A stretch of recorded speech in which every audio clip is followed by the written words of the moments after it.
Oh, hey. What's going on?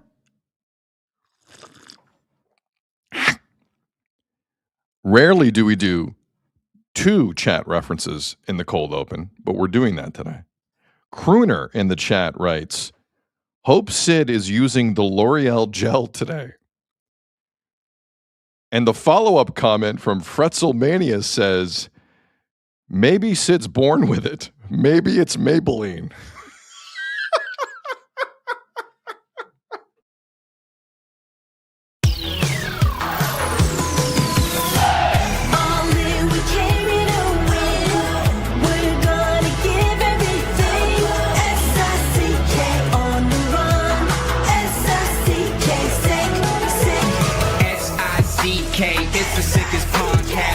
For the audio, or you can even watch back, giving players all the props or put them on blast. We don't give no hot takes, only talk facts. We're giving all our devotion, riding high on this wave of emotion, going all out, yeah, cause this is our time.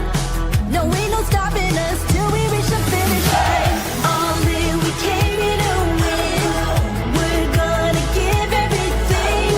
S-I-C-K on the run. S-I-C-K, sick, sick. On fire, we're ready to fight.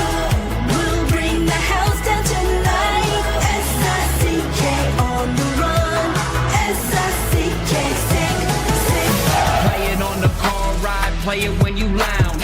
X and O, you know that we can hold it down. Shout out to my man Sammy, got it off the ground. And to all the listeners tuned in right now, got debates, analysis, and speculation. This is sports talk for the new generation. You know where to find us, got a reputation. Sick podcast, your #1 sports destination. We're giving all our devotion, riding high on this wave of emotion, going all out, yeah, cause this is our time.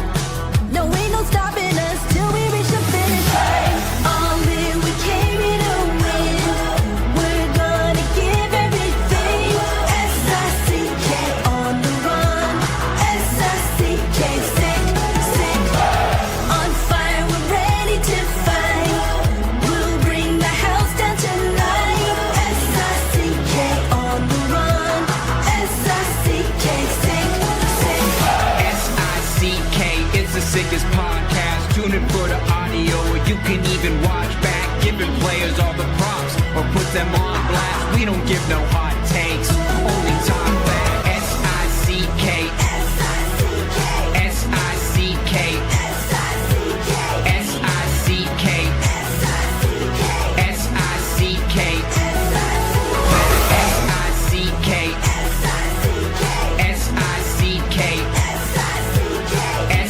S-I-C-K, S-I-C-K, All in, we came here to win. We're gonna give everything. S-I-C-K on the run. S-I-C-K, sick, sick. You are now listening to The Sid Seixeiro Show. Powered by Sick Media, the sickest Toronto sports show. Now, here's your host, Sid. What's up? Oh, do we have some stuff to talk about today? Woo! It's one of those. I'm Sid. He's Azo.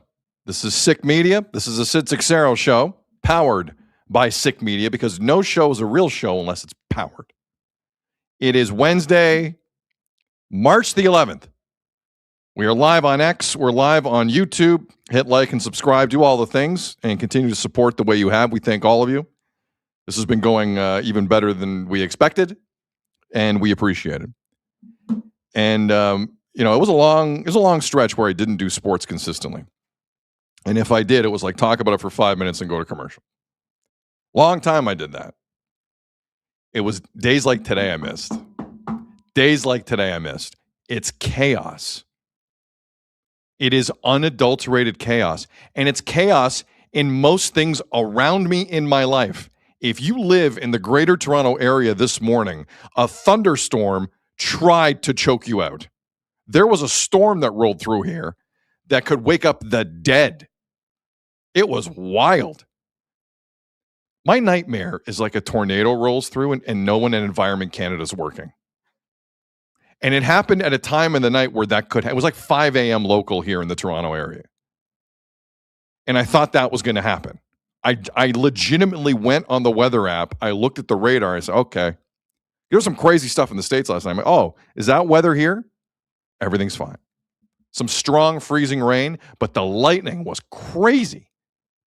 Crazy. Also crazy, what I just saw in the washroom. You don't even know this story, Azo. No. Guy in the stall next to me, left hand going through the phone, right hand minding the hose. Why do people do that at a bathroom stall? That's weird. While you're standing up, I will hear excuses about sitting down because you're sitting down. You're standing up. 50% of your arms are busy. Can't wait. Can't wait. Got to go in the TikTok. It's so weird. Chaos. Chaos. My notifications last night. Chaos. NBA, NHL, Fonzo Davies, NFL, WBC. Hey, you down at WBC? You know me. WBC. Chaos. Everything around me, chaos. And then the weirdest thing happened last night. I was on with Tony Marinaro. Tony Marinaro, Mr. Wild. Like we were talking Habs. It was odd to be on with Tony. It was a privilege and it was odd. And I was also on with the Habs Tonight guys, the new pregame show on Sick Media. Every Habs pregame for an hour. Check him out. Pierre Maguire was a delight. But I was being passed around.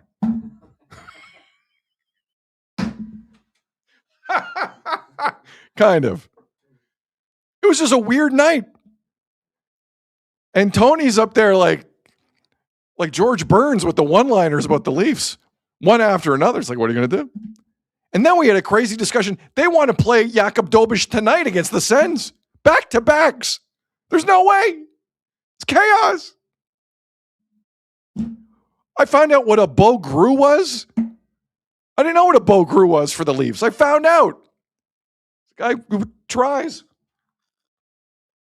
Crazy. So the reason I'm kind of setting the day up in this way around the word chaos is like I didn't know where to start when I walked in here today.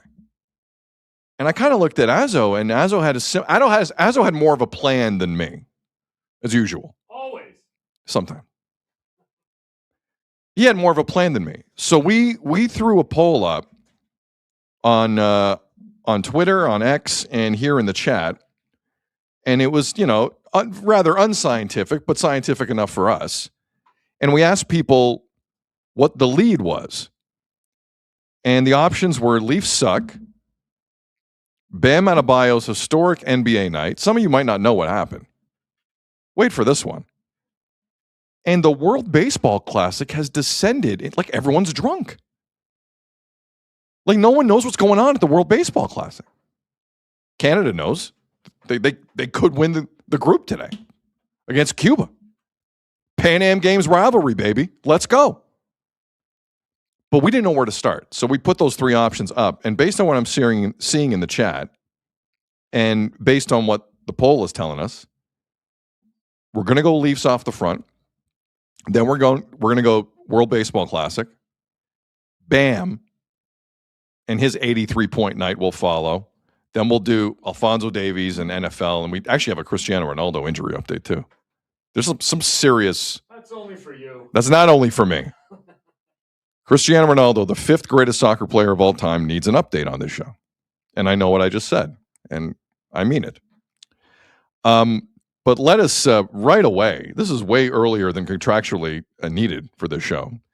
But good afternoon, Jeff Azzopardi. What a night last night, man. What a night. I was wondering what was in the sports water last night. I was like, is there a blood moon again? I don't know what's going on. And then, I see you on Sick Media in Montreal. You and Tony sharing a screen. I'm like, that just threw the whole world off its axis. To be it brought about bizarro world in the sports world. I don't know. It was like, it felt like everyone had taken like the pistachio salmonella last night. Like everyone was just It was looping. one thing after another. It was crazy. But like Tony's show was great. Like, It was. like Tony, I'm going to do a loose Tony Marinaro impression right now, You've been practicing. out of respect. Yeah. And because no one can defend the Leafs at all. Like, what do they get outshot? Like 38. What was the number? 38, 9. I forget what it was. Yeah. But basically, Tony, who's an extremely gracious host and moderates the whole thing. You don't have to lift a finger. Tony's taking care of everything. Tony basically looks at you and goes, Sid, why are you guys a humiliation for all of humanity? And I'm like, Tony, I don't have an answer for you. I don't have an answer for you. Did he get you with that joke at the end about the He two did. Russians? Me too. He did. I'm like, oh, is this something He I did. need to be up on? And Check out the clip that the Sick podcast with Tony Marinaro put out last night. He sucked me into a good one-liner, and I fell for it, hook, line, and sinker. But it I was think pretty good. you did sum it up perfectly, because out of all the craziness going on last night, how lopsided that game was, and for the Leafs only to be down 1 goal throughout it all, might have been the craziest thing. They got, other than like maybe 7 minutes at the end of the second period. Yeah. Where it was weird to see them try. Right. This team, I will be the one to say it here in the Southern Ontario area and market, because other people are going to join me very quickly. Oh, No one can argue to me this team, aside from 3 guys, maybe have completely quit. You can't make the argument. If you watch the games, if you've seen hockey before, if you watch hockey in other markets and see teams put in efforts, there's no debate. There is no debate. And if you are going to that Leaf game tomorrow night at home against the Anaheim Ducks, you are watching a team that has quit. You are paying money to watch a team that has quit. If you're okay with that, and the $50 parking and the $30 beer, that's cool with me. If you're cool with that. But let's not sugarcoat what is going on with this group. It is one of the largest embarrassments I've ever seen in this city. Even the Leafs of the 80s, they just weren't good enough. Harold Ballard was a disgrace as an owner. They weren't good enough. It was a circus behind the scenes. They're trying to present to you some type of professionalism here. That team quit. Craig Berube, the day before, says you know, if you can't get up for the Montreal Canadiens, I don't know what to tell you. Well, I guess you don't know what to tell them, because 98% of the team didn't. Bo Grew, who they called up from the Marlies, I'll give credit to. 14 minutes, 6 hits, made a great move around Noah Dobson, almost scored like one of the goals of the season for the Leafs last night. For sure. Honestly. And had a couple hits. He hit, what do you have, like 6 hits? He led the team in hits with 6. Dude. Bo Grew led the Leafs last night. And like, that's where you should be embarrassed if you're a Leaf. 100%. Winning and losing doesn't embarrass the Leafs. Some guy out of nowhere off a bus playing harder than you, that should technically embarrass you. Well, to your point, I think that's maybe why they started showing up in the last 6-7 minutes of the second period. Because they can't have a guy just come up and outplay him. No, they can't. And again, like, he got Scott Laughton's minutes, and he did something with them. He did, yeah. He showed that. Because Scott Laughton occasionally, I know the narrative is he got 7 minutes a night. That's not what was going on. He's got 14. Occasionally he would get 14 minutes too and do absolutely nothing with it. Right. Because he's Scott Laughton. Right. And everyone around here is just kind of freaking out. It's like they traded Courtnall for Kordic. Like, no, that's not how it goes. There's a lot of Bo Grew trade bait in the summer now in the chat. No, you know, Warrior Womp is all about the Bo Grew trade bait. That's it. I love Hype him up to do it. Alex Steves 2.0. There's some very interesting comparables here to Bo Grew. You're not going to hear where I want to go with this.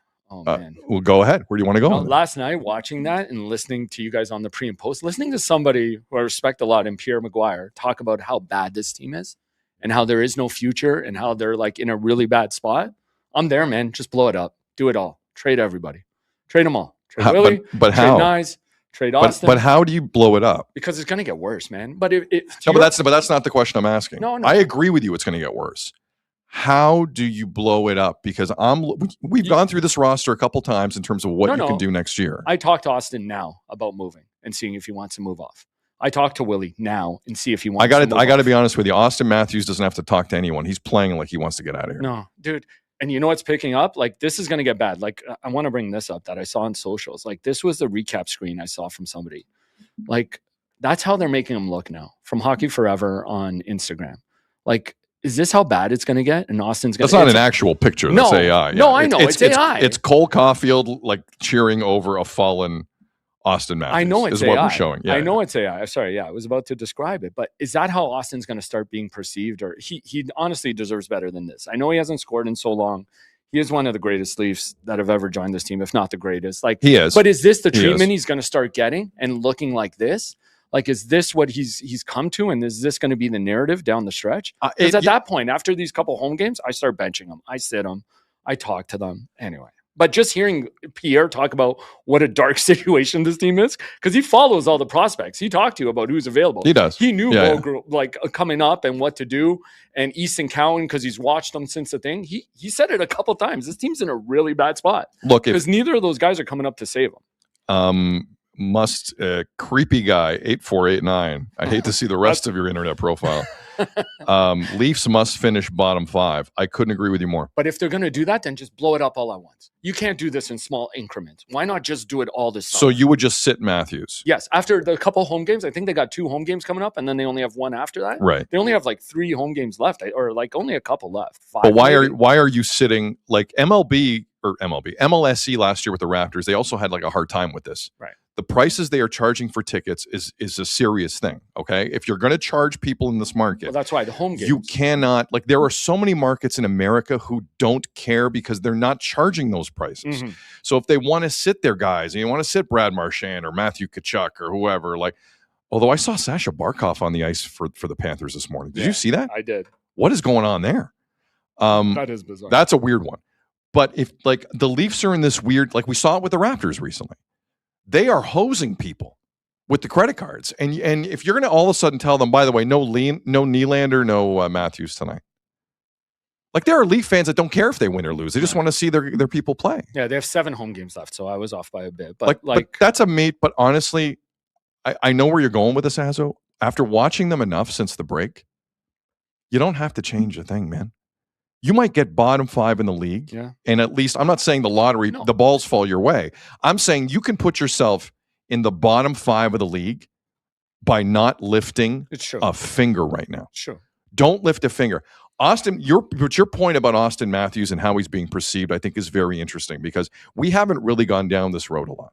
This is a guy who's won a Hart Trophy, who's won 3 scoring titles. His stats are so, I don't care what the last 2 years have looked like under Berube, he still is statistically top of his class in terms of where he was drafted. Mm-hmm. Not even close. Right. That's what I mean. He's one of the greatest Leafs, if not the greatest Leaf of all time. But if he doesn't like how he's being perceived, you know who can change that more than anyone? Him. And if you're not scoring one night, how about throwing a hit? But if your shoulder's jacked up, you're not going to throw a hit. The last time we saw him throw a hit in Boston, he left for like 3 weeks. Remember that? Fair point. So no one sees him throwing hits. He's not scoring. I don't know. Listen, I have a lot of respect for Jake McCabe for fighting last night. Yeah. No one else gives a damn on that team. And Jake McCabe, like me, has entered his bald spot years. And he's trying. And he was kind of at fault for that first goal. He kind of moved off the crease when he shouldn't have. And just like Jake McCabe in hockey right now don't mix. Like, he's really struggling. But with Easton Cowan getting hit legally by Brendan Gallagher, there's nothing wrong with it. I have a lot of respect for Jake McCabe. Just for doing that last night. But like, if Austin's not pushing back in any way, shape, or form. If he would like to change the narrative, go ahead. I think he is playing out this string. He is checked out. We're going to have a tsunami of news coming this offseason with this guy. I hope that doesn't happen because I still think a motivated Matthews can possibly, maybe, kind of, sort of, maybe I'm living in a dream world, but maybe he can do something for you. But this Matthews has crawled up into a ball in the corner. And I don't know what this is. 12 games without a goal? Some of those chances in front of the net, he's open. There's no power in the shot. Yep. One would say he's putting it into the goalie's chest to make a bigger spectacle out of it. To make the Leafs make the first move. Lose, yeah, I don't know. You ever been in a relationship where you want the other person to break up with you? Oh, yeah. Heck yeah. A lot. Anyway. But like this is the situation. I have a hard time arguing that, it's tough that Austin's being perceived this way. Score! Then score, man. Like if you really have that much of a problem with it, score. He couldn't because they were only down 1 goal last night. Joseph Wall played well. Crooner in the chat. He doesn't want to be here. It's obvious. No, but I'm now on team. It's obvious. I'm on team. It's right, obvious. But now doesn't that put him at risk every time you put him out there? Because if he's not trying, he's going to take more hits. He's going to do this. They're not taking any hits, that team. Oh. They're not. What corner are they going into? You watch the games. What corner are they going into? Like none of them. Nylander's the same way. By the way, do you have the Nylander stuff from yesterday that I didn't read? Oh, shoot. No. That's fine. But we read a quote from Nylander yesterday. Luke Fox of Sportsnet kind of cornered him and said, this is weird, right? Like, isn't it? What if this happens next year? And Nylander kind of grinned his way through it like a half crazy person, like he does. Like I don't get that guy at all. No, I do not get William Nylander at all. But he just kind of said, better not be, and all this stuff. No, but then he started going, well, otherwise, if it's not a one-off, and then he said, yeah. Like, and then he stopped. Cut himself off. Yeah, because thinking hurts. Yes. So he needs to stop. No, but what's he going to say? Like, otherwise. Say the quiet part out loud. Yeah. Say the quiet slosh in the chat. Otherwise, yeah. That's Willie. That's Willie talk. That's as honest as you're going to hear William Nylander. When he was asked if it was a one-off, the quote was, but there was an answer before this that I meant to get and I forgot. I mean, when he asked if this season was merely a one-off for the Maple Leafs, he said, I sure hope that's the case for sure. Otherwise, yeah. Yeah. Okay. That's the season. I guess that's what the compilation video of the 25-26 season for the Leafs. Otherwise, yeah. What do you call the DVD of the Leafs year in review? Well, it's for this season. What do you call? What's the it's picture? It's definitely the picture of Willie. Is it? Or is it a picture of a scarred up Craig Berube? Oh, yeah. I think it's Berube lifting his hat at the press conference and shocking the world. Yeah. And the caption, it's not the passion that unites us all. What is the title of this year's season-ending DVD for the Toronto Maple Leafs? The first cut is the deepest. Well, Sheryl Crow. Something like that. I propose that. Maybe not the best idea we're going to see in the chat today, but for me, it's the end of the era. And I say it's over after this year, especially if you fall into the bottom 5. This is what it is for me. You're right. They can probably tank to the bottom 5 on their own. But if you get to that bottom 5, then I think you seriously have to look in the offseason about moving everyone. Everyone. I don't know if you can. I think Why a lot. Why wouldn't they want to get out of here as soon as possible? I think Nylander might want to go. I think Nylander more than Matthews might want to go. But the Matthews Team USA stuff is looming like a 10-foot shadow. But that's why you could capitalize. Like that was a weird moment for him in this town. Weird moment. And not with all the fan base, but with decent chunk of the fan base. Mm-hmm. And I'm not saying I would have gone that far and booed and done this and that, but like people did. But I got to be honest, it goes way further than that. Like there's always a straw and a camel at the end of every story, but there's a lead up to it. Okay. And Auston Matthews has not endeared himself in any way, shape, or form to this fan base. And I think it's going to get worse. And it's going to get worse. Now, but again, I think long term for the team, don't touch anything. If that's Keith Pelly's mantra from here to the rest of the season, I agree with it. They're so for bad. The rest of this all of you eat on this. Oh, you hate each other? Yeah. Too bad. Get on the charter right now. Go here, there, and then we'll figure it out. But then, like Brad said, right? You do the autopsy when the season's end, and what are you looking at? Like, what do you want to see a team do next year, right? If you happen to fall into the bottom 5, you're going to get a pick. And I'm not saying that pick can automatically play. It's not guaranteed. No, and that's not why I say they need the pick. Right. They just need a pick. They need the pick. Yeah, yes. They need a young player. But then that's why. Why don't you explore the options to trade Matthews, Nylander, Nyes, and even Wall, or somebody, one of your goalies? Do you not think for all 4 of those guys, you could maybe get a top prospect and a top draft pick, plus a couple other aspects around them? That would be like bringing in 6 new guys to play who, like when Suzuki, when Cole Caulfield, when all those young guys were coming up in Montreal, even if they weren't making the playoffs, it gave fans hope to watch them play and see how hard they're playing. If you bring in a whole new batch of young prospects, if you can bring in 4 teams, top prospect, plus have their draft pick, that sells hope for the future. I don't want to see a team fighting for the 8th spot that's as bad as this year. That's the best they're going to get, though. I know. This is an interesting one in the chat. MST. And I just lost it. Basically, Matthews owes the Leafs and fans nothing. I've never disagreed with a comment more in my life. I've never disagreed with a comment more in my life. And this is the interesting thing with Leaf fans is that he put up stats, so he's fine. You can't talk about Willie. You can't talk about that one Tavares 40-goal season. You can't talk about Matthews. They put up stats once, so they are above criticism. True. I firmly disagree with that notion. Not one player on this, Marner included, not one player on this team got them close to where they actually wanted to go. The Hart trophies were fun. 69 goals were fun. William Nylander in an undershirt on Swedish television, great time. Tavares, the 1 year, he scores 40 goals, never scored 90, a lot of fun. Like, that's all great. That was never the goal. I know. That was never the goal. But if fans truly believe that, then I think there are bigger problems here than we're willing to acknowledge. Because success in this town does not mean to some people what it means in other cities. That's a problem. Sure. And that's why the team can't just blow anything up. Because there are fans like that who are like, I want Matthews on my team and Nylander on my team, and I don't care if they win. But again, can you win Okay. with them? But they don't care. But fans like this don't care. But I love them. And I watched 82 Leaf games a year. I don't watch another hockey game a year, but I watch 82 Leaf games a year, and they're great. Do you want to win a cup? Well, Do you want to go to the next step? But think about bringing four top prospects. Fascinating. 4 teams top prospect. And having another cover like the Hockey News saying start planning the parade. And Taval saying to me, Azo, MLSE will not let all those merch sales go. You could have new merch sales from new young guys who are hot. Bo Grew jerseys are flying off the shelf this morning.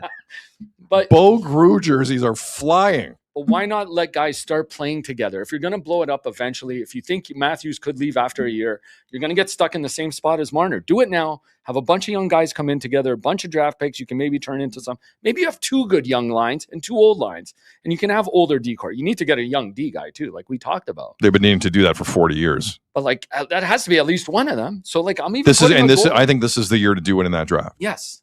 That's why I think I don't care if the Leafs don't have a first rounder for the next 2 years. I don't care. This year with you on this now. Has to happen, man. It has to happen. There needs to be some planning for the future around a horse that you can play on the blue line who doesn't look like Morgan Riley 23 minutes a night. But then if you trade one of your top guys, maybe you can get another one, and there's a pair you can work on and have them come up together. I don't hate that. Like I'm saying, you trade 4 of those, 3 of like just do it all at once. Don't slowly peel off this Band-Aid like we've been doing with coaches and GMs and players. Like let's just do it all now and go through the pain. And if you get in the top 5, I say this is the summer you explore it all. Because listening to Pierre talk about how dark it is for this team and how there's no one in that farm system, he referenced a couple times. If you watch the Marlies, you know how much trouble this team is. Well, how many Marlies have been called up this year? It's self-explanatory. Yeah, it's true. It's true. Like you don't think if they had someone down there who could help? Yep. No, it's fair. Like William Nylander was once in the Marlies. Like if they had a guy who they thought had that kind of skill, of course they'd call him. Look how long it took him to call Bo up, and he fit in okay. Like I'm not saying he's the savior or anything, but he could play on your 4th line. Why not? Andrew in the chat: Leafs don't scout well and never draft defensemen. That's the title of the DVD this year. That's true. That line, that's fair, is the 25-26 recap with Berube's head looking completely scarred up. Yeah, Steeler says right. You start calling these Marlies will work harder than the Leafs if they're up here because they're trying to prove something. Aquilin only played, what did he play last night? Yeah. 8 minutes? He's not the guy to something like that. which just lends to the fact more that you need another defenseman. Like you need defenseman. By the way, I hope I didn't read this properly, but you have Bo Grew, who has a ton of family and friends coming to Montreal for that game last night. Mm-hmm. Kind of a big deal for him, right? Obviously. I mean, it felt like when he spoke to the media yesterday morning. Now, when you let a guy speak to the media, there's an unspoken rule that he's probably playing. Of course. Like if you see a player that's been injured for a while and then they speak, it usually means they're close. Usually. But like Bo Grew yesterday at the morning skate said he hadn't been told if he's playing yet. Of course not. Now, I don't know if I totally believe that because that's just cruel. Or gruel. They've done that before. Of course they have. But like, can you imagine they not play this kid after calling him up, and he has a bunch of family and friends sitting there? His family's in Gatineau, if that's where they still are, because that's where he's Like from. they pulled some Babcock, Jason Spezza thing. They have to make their way up. Yeah. Like, honestly, like you get all excited, especially in Montreal. But what do you like? Are the Habs scouting Bo Gruel in the morning, and you want to throw him a curve? That's true. Like, what do you? Berube's lost it, man. That guy has lost his mind, which means he stays and he coaches the rest of the season. No, fair. Yeah. By the way, Nick Robertson, because it's developing to minutes. Like these games are going to be who plays what minutes. Mm-hmm. Nick Robertson, 12 minutes. Nick, I don't know if you listen to the show. You might have a buddy, you might have a friend who sends you this clip. Almost 13. Almost 13.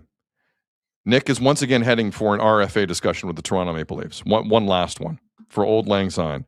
Nick, when you leave that arena after locker cleanup, do not turn around. And you go and you find a new team and you just start new.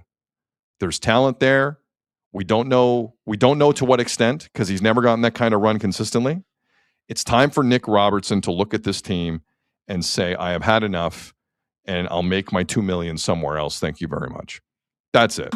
I've seen enough. If you want to bring your brother here. If Jason Robertson, he's brother, a free agent. His brother wants $12 million, man. Oh, does he actually? He wants McDavid money. Wow. Yes. Are you sure that's not Jason Robinson who wants that? No, Jason Robinson. He's asking for different money. Jason Robertson of Dallas is looking like 12 million. I think he's a 10 guy. Yeah, for sure. A 12 guy. No, don't get yourself in trouble. It's a little crazy. He's a 12. Maybe Nick comes with him for the 12. The two of them for the 12. You never listen.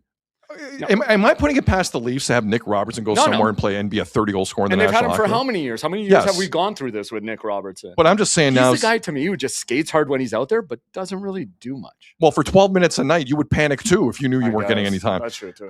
Joe Da Silva in the chat, and I feel like I know guys like Joe. Robertson is useless.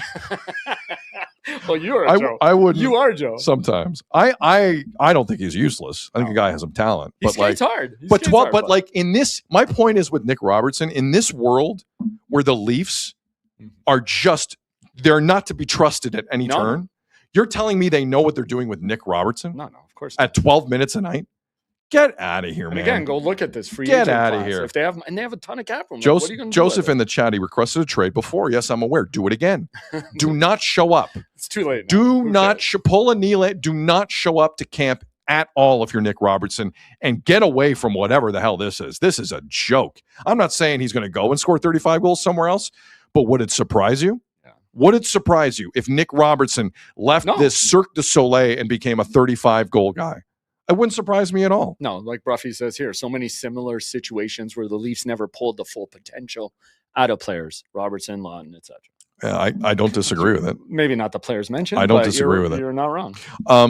Can half an hour on the Leafs already? What we said. Well, because the Leafs are a big time team in this country. They get a lot of future is huge. Yes. We just started this podcast. We need to know where they're going. How come nobody advised me on what the future of the Leafs is before I started in this with you? Butts MCC writes, okay, guys, just got here. How much waffle ice cream talk did I miss? I'm still thinking of the picture you threw up from the Tokyo I Dome. saved one in my phone just to look at. Before the end of the show, we have to show this waffle ice cream bar again. All right. Like this, it's one of the tastiest or have a looking new thing things. that the Mariners Stadium is showing. Oh, really? Is it called the Cal Raleigh Trader Burger? Is that what they're calling it? It's called Team Beef, and it's just a slab of beef. No, there's something. Oh, I thought it was called Team Beef. No, I'm kidding. That's a hell of a sales campaign. Family Day at the ballpark. Get your Team Beef burger. That'd be a good. Well, we'll see how the season starts. Maybe it will come into effect. Eric in the chat, Santander rant. We have some Santander news coming up a little later. It's coming. So much to get to. There's a lot going on today. Yeah, but we have Santander news. Santander, he may return soon. Yeah, we'll see. Him and Bird, we'll see. One last Leaf thing. Okay, go. One last Leaf thing. Go on, then I'm done. I said my say. Sorry, two things. I want to get another one out here before someone else says it first.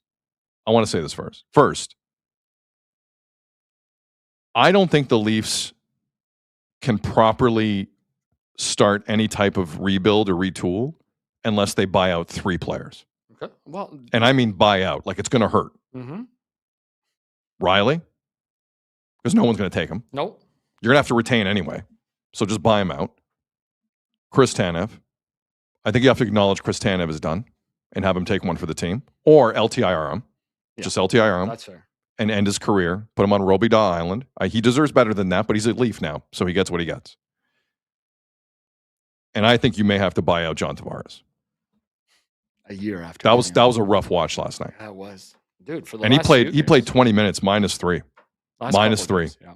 He got beat so bad in the corner near boards on that first goal. Like, he's done. Could we Like, have him he's take face-offs absolutely and done. then just pull him right away? Because he's still good on face-offs. So what happens when he can't take faceoffs anymore? I know. What does that look That's like? crazy. He's 35 years old, man. Yeah. He's got 3 years left on that contract. Face-offs, he still does really well, but that's it. Like, you have to pull him off I right think after. you have to LTIR Tanev and Give good- Tanev a chance. Give him a chance to come back. I don't think it's worth it. I- I really don't. I think for his sake and the team's, I don't think it's worth it. For He his might- sake, he's signed. He's getting this but money. but he wants to play. Yeah. Tanev wants to play. They had to, from his cold dead hands, rip this season away from him. Yeah. Like that, Berube, that's one of the most honest things Berube said all year. Like, he was very transparent about that. Tanev wanted to play. Tanev, I'm saying you can hold off, see how he comes back next year. I get him with you. If he looks anything like this year or anything similar happens, then yes, then you just buy him out because you can't write out the last 3 years of that contract. Here's why I think the rebuild is not coming. This comment from Quicksilver78 in the chat. It's not the players, it's the coach. I think Treliving is selling that. I think he's selling it hard. I think he had that I look. think it's obvious. He had that look on his face at the trade deadline media avails. Like, he knew he had a knife in someone's back and he hadn't pushed yet. Mm-hmm. I think he knows what's coming. Oh, yeah. That I felt. When I they think kept he knows asking what's him about, coming. Craig's a good coach. Didn't say he's a good coach for us. It's all our responsibility. Yeah. There was a lot of that. Oh, There was a lot of that. But We he talked don't about this yesterday. because he knows what's coming. Right. If he saves his job, Berube's is gone. Yeah. Gone. Now, what that next coach for the Leafs looks like, I have no idea. Absolutely no idea where you take this. None. Matthews will march to his own drummer. This is very much established. I don't see a guy who's what coach or assistant, what unemployed coach or assistant in the world is going to motivate William Nylander? Is going to motivate Auston Matthews hasn't scored in 12 games. He doesn't seem overly bothered. Mm-hmm. Who's going to motivate that guy at $13.25 million? Like, I understand the coach chat, and you might be right. You might be right. I don't know. Give me the name. Give me the name of the guy who's going to come in and completely Jarmo Kekalainen this around. Someone give me a name. I'll do you better. Just tell us what type of coach. I don't know, because they've had a hard ass. Then they went to Keefe, Yes, exactly. and they The buddy guy. because Marner didn't like the hard ass or the nice guy. Right. And if I'm Marner, I didn't like Babcock either. Don't get me wrong. I'm not defending that. Okay. But like, they've tried all types of coaches. And these guys aren't. Accountability is not a thing these guys do. It's not. That's why I thought Torts would have been a hilarious move this year. Hey, at least it's a I good really quote. did. I'll sign up for Torts. Like, at least it would have given us a good time.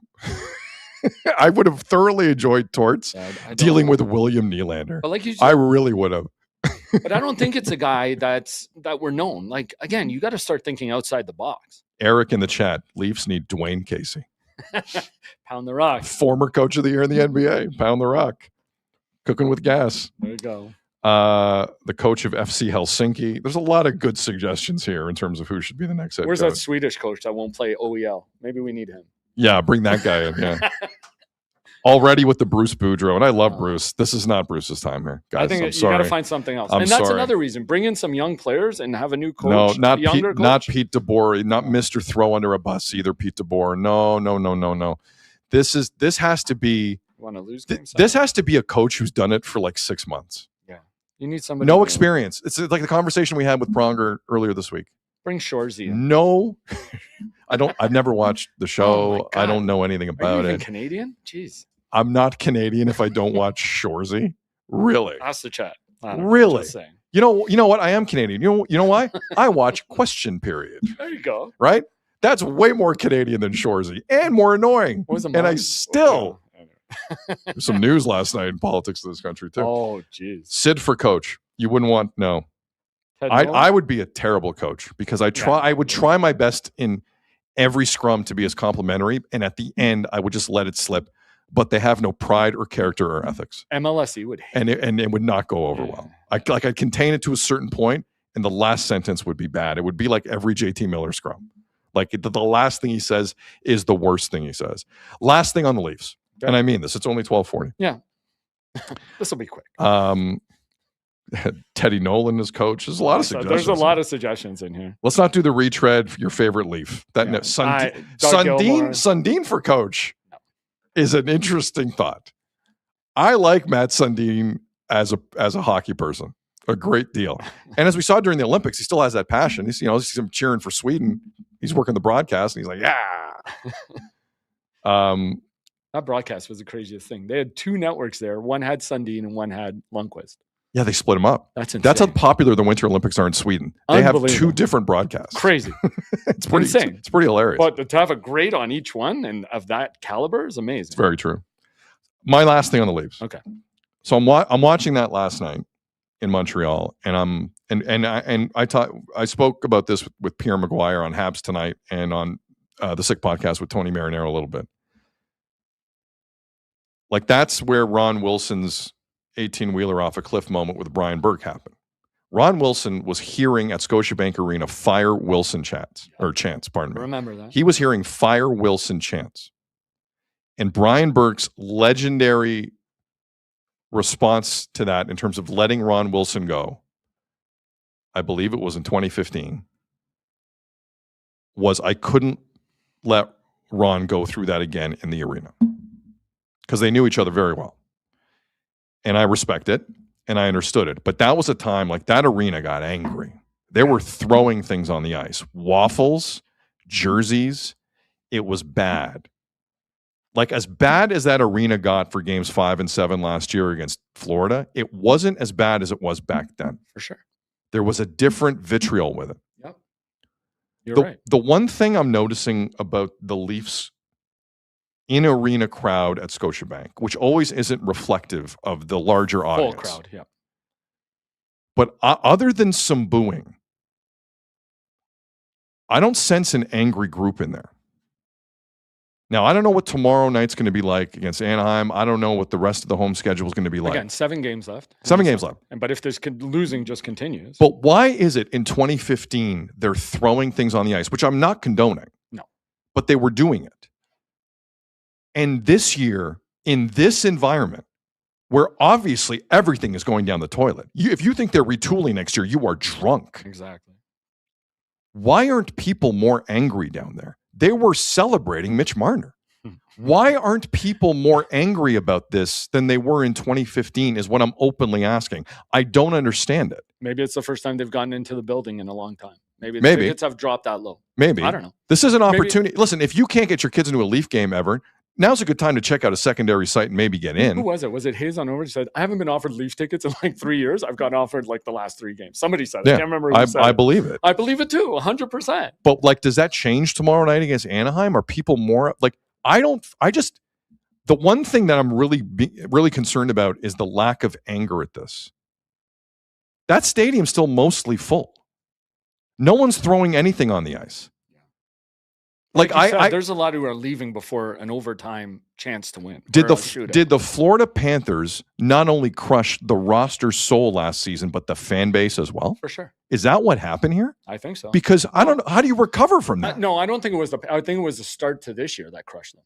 You don't think it was games 5 and 7? I don't. I think after that, with Marner leaving and then showing up and coming out the way they did this year for the first month and a half and just realizing the year's probably a wash, I think that's what captivates. This team showed no fight all year. Justin in the chat has a theory. Apathy, apathy, apathy. That's the most dangerous thing of all. That's very scary. That's more dangerous than a flying frozen waffle. No, it's true. Apathy, I don't care what else is on, is not what the Leafs and MLS want to hear. Not now. But again, what are you hoping for next year? What's your hope for next year? That they fight for that 8th playoff spot like this year and try and climb in there? Or do you, like, again, that's why to me, maybe it is time to blow it up and have some young players come in that you have fun watching and have some hope for the future on. I don't know. Tonic plays in the chat. Apathy is death. Yep. It really is. For a fan base? Without a doubt. If the fan base isn't even that mad.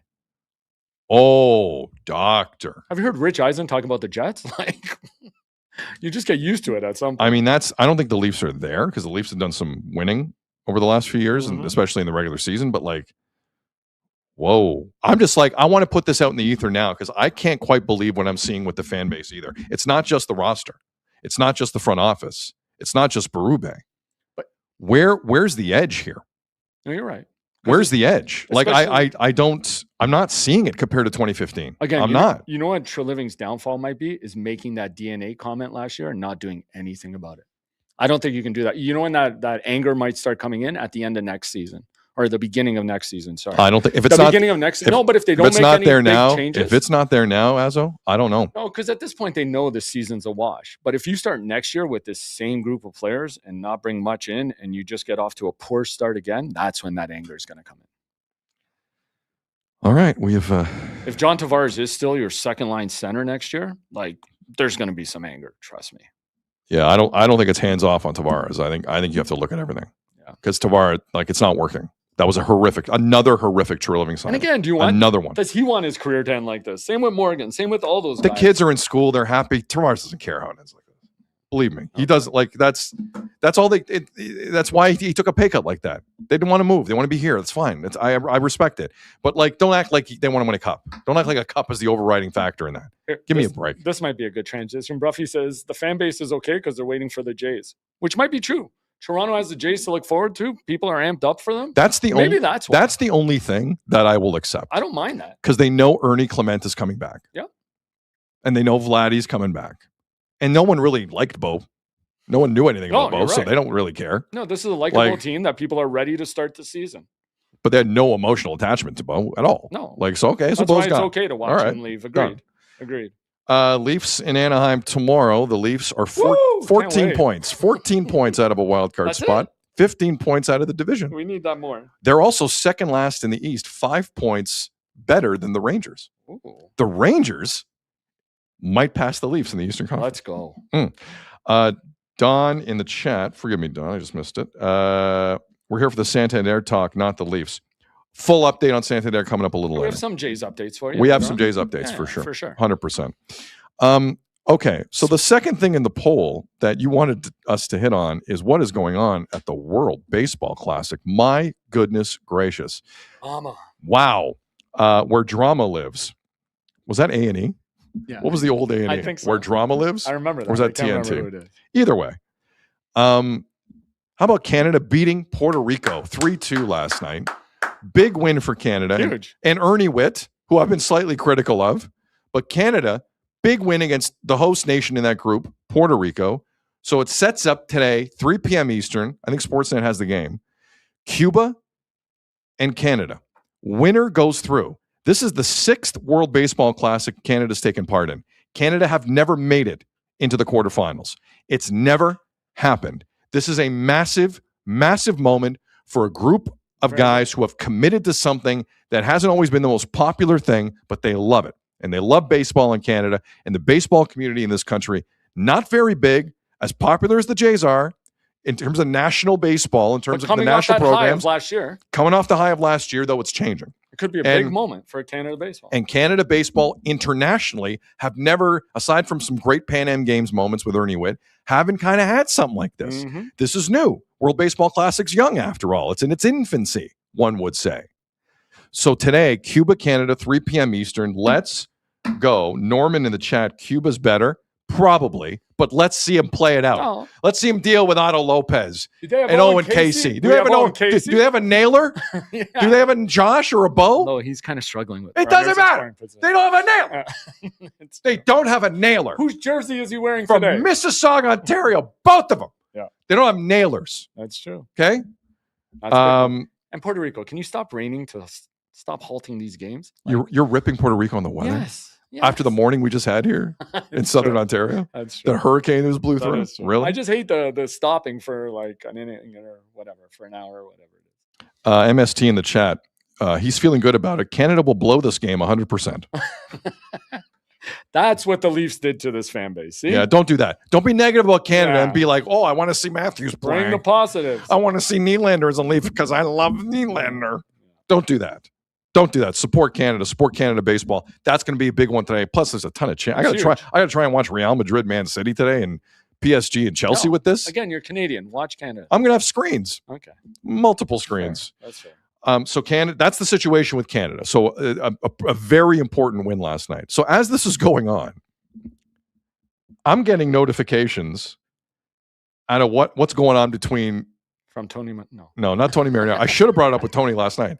I'm on Tony's show, and I see there was so much happening last night. Italy has an 8-0 lead over the United States at the World Baseball Classic in Houston. I'm like, what? In like the 6th inning. 8-0, mamma mia! Che fai 8-0? Che fai? Oh.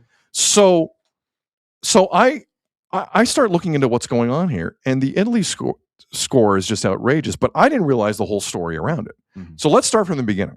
Yes, Mark DeRosa, who does a great job on MLB Network. He's one of the best guys really on television for sports, I think. He's a huge personality. He's got a ton of experience. People love Mark DeRosa. So Mark DeRosa, now this is his second time managing the United States at the World Baseball Classic. And Mark DeRosa's team were 3-0 going into yesterday's game. And DeRosa went on MLB Network because he knows everyone at the network. And he basically laid out a scenario where the United States has already clinched a spot in the quarterfinals. And, he's looking to maybe rest guys tonight. For those of you who didn't hear this clip on MLB Network, here it is. Respect for Italy. It's weird. We want to win. We want to win this game, even though our tickets punched to the quarterfinals, because Mexico plays Italy actually tomorrow. So the way the schedule lines up, this is an important game for us. Nolan McLean will start. He's on the bump and he's good to go. He's an absolute beast.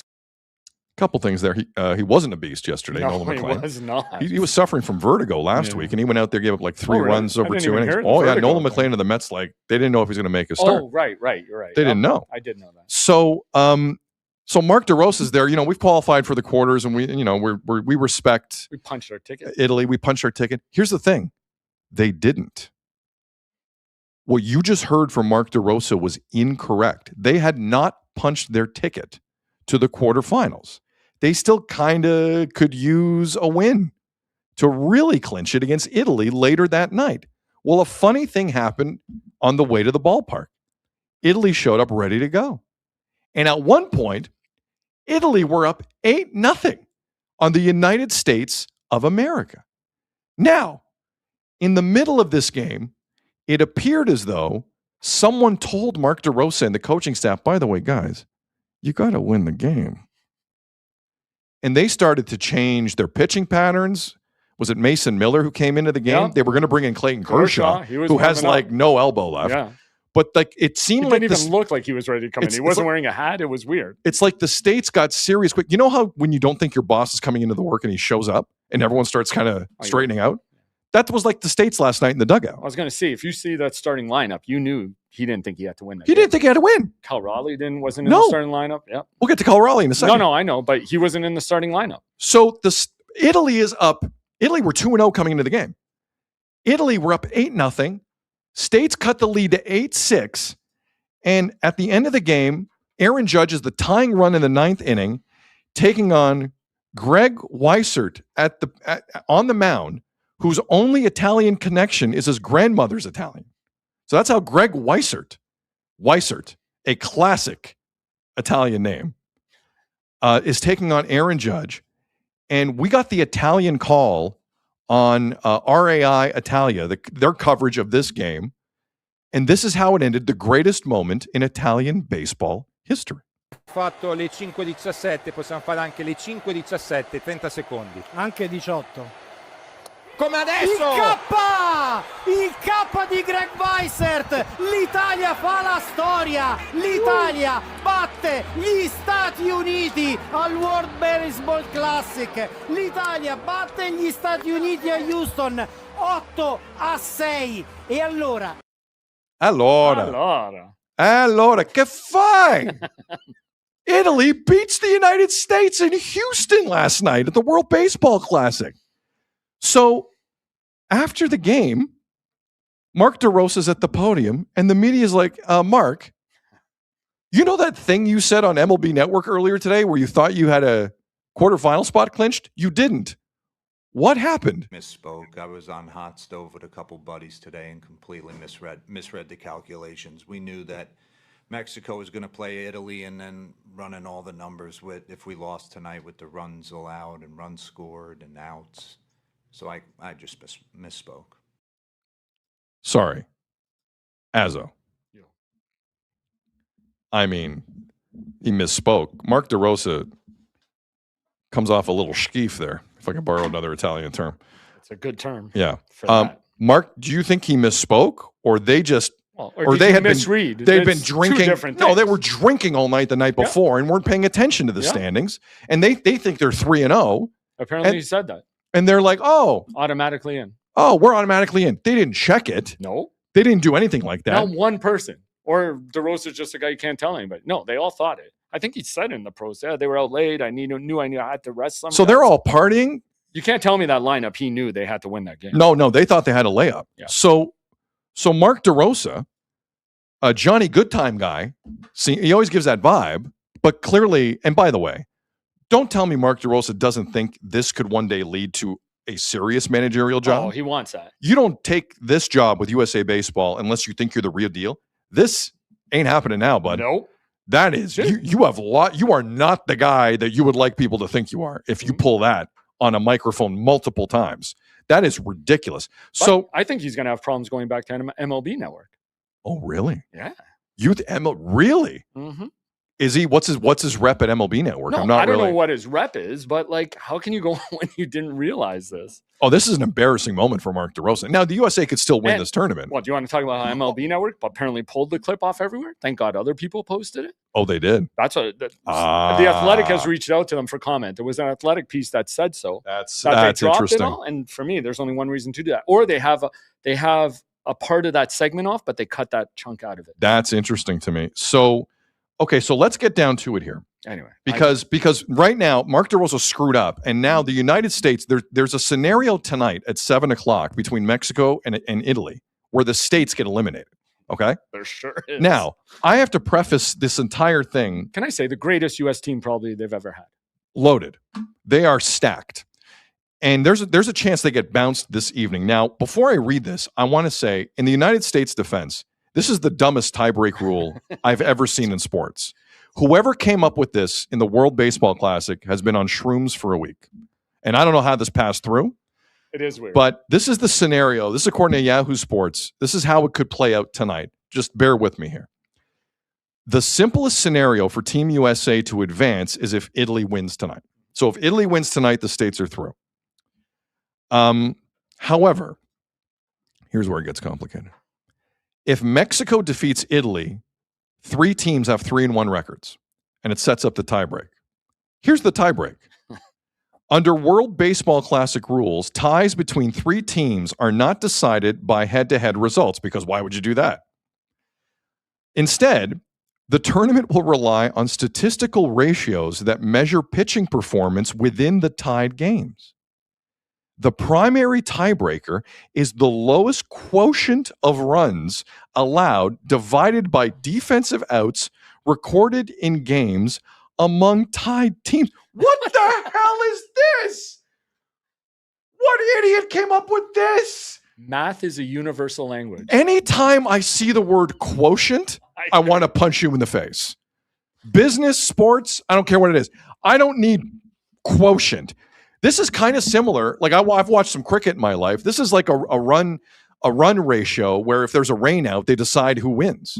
Like in a one-day cricket match. Like they'll just see if your runs per over is at a certain amount, and then we'll see who wins. This is kind of like that, but like not as easy to understand.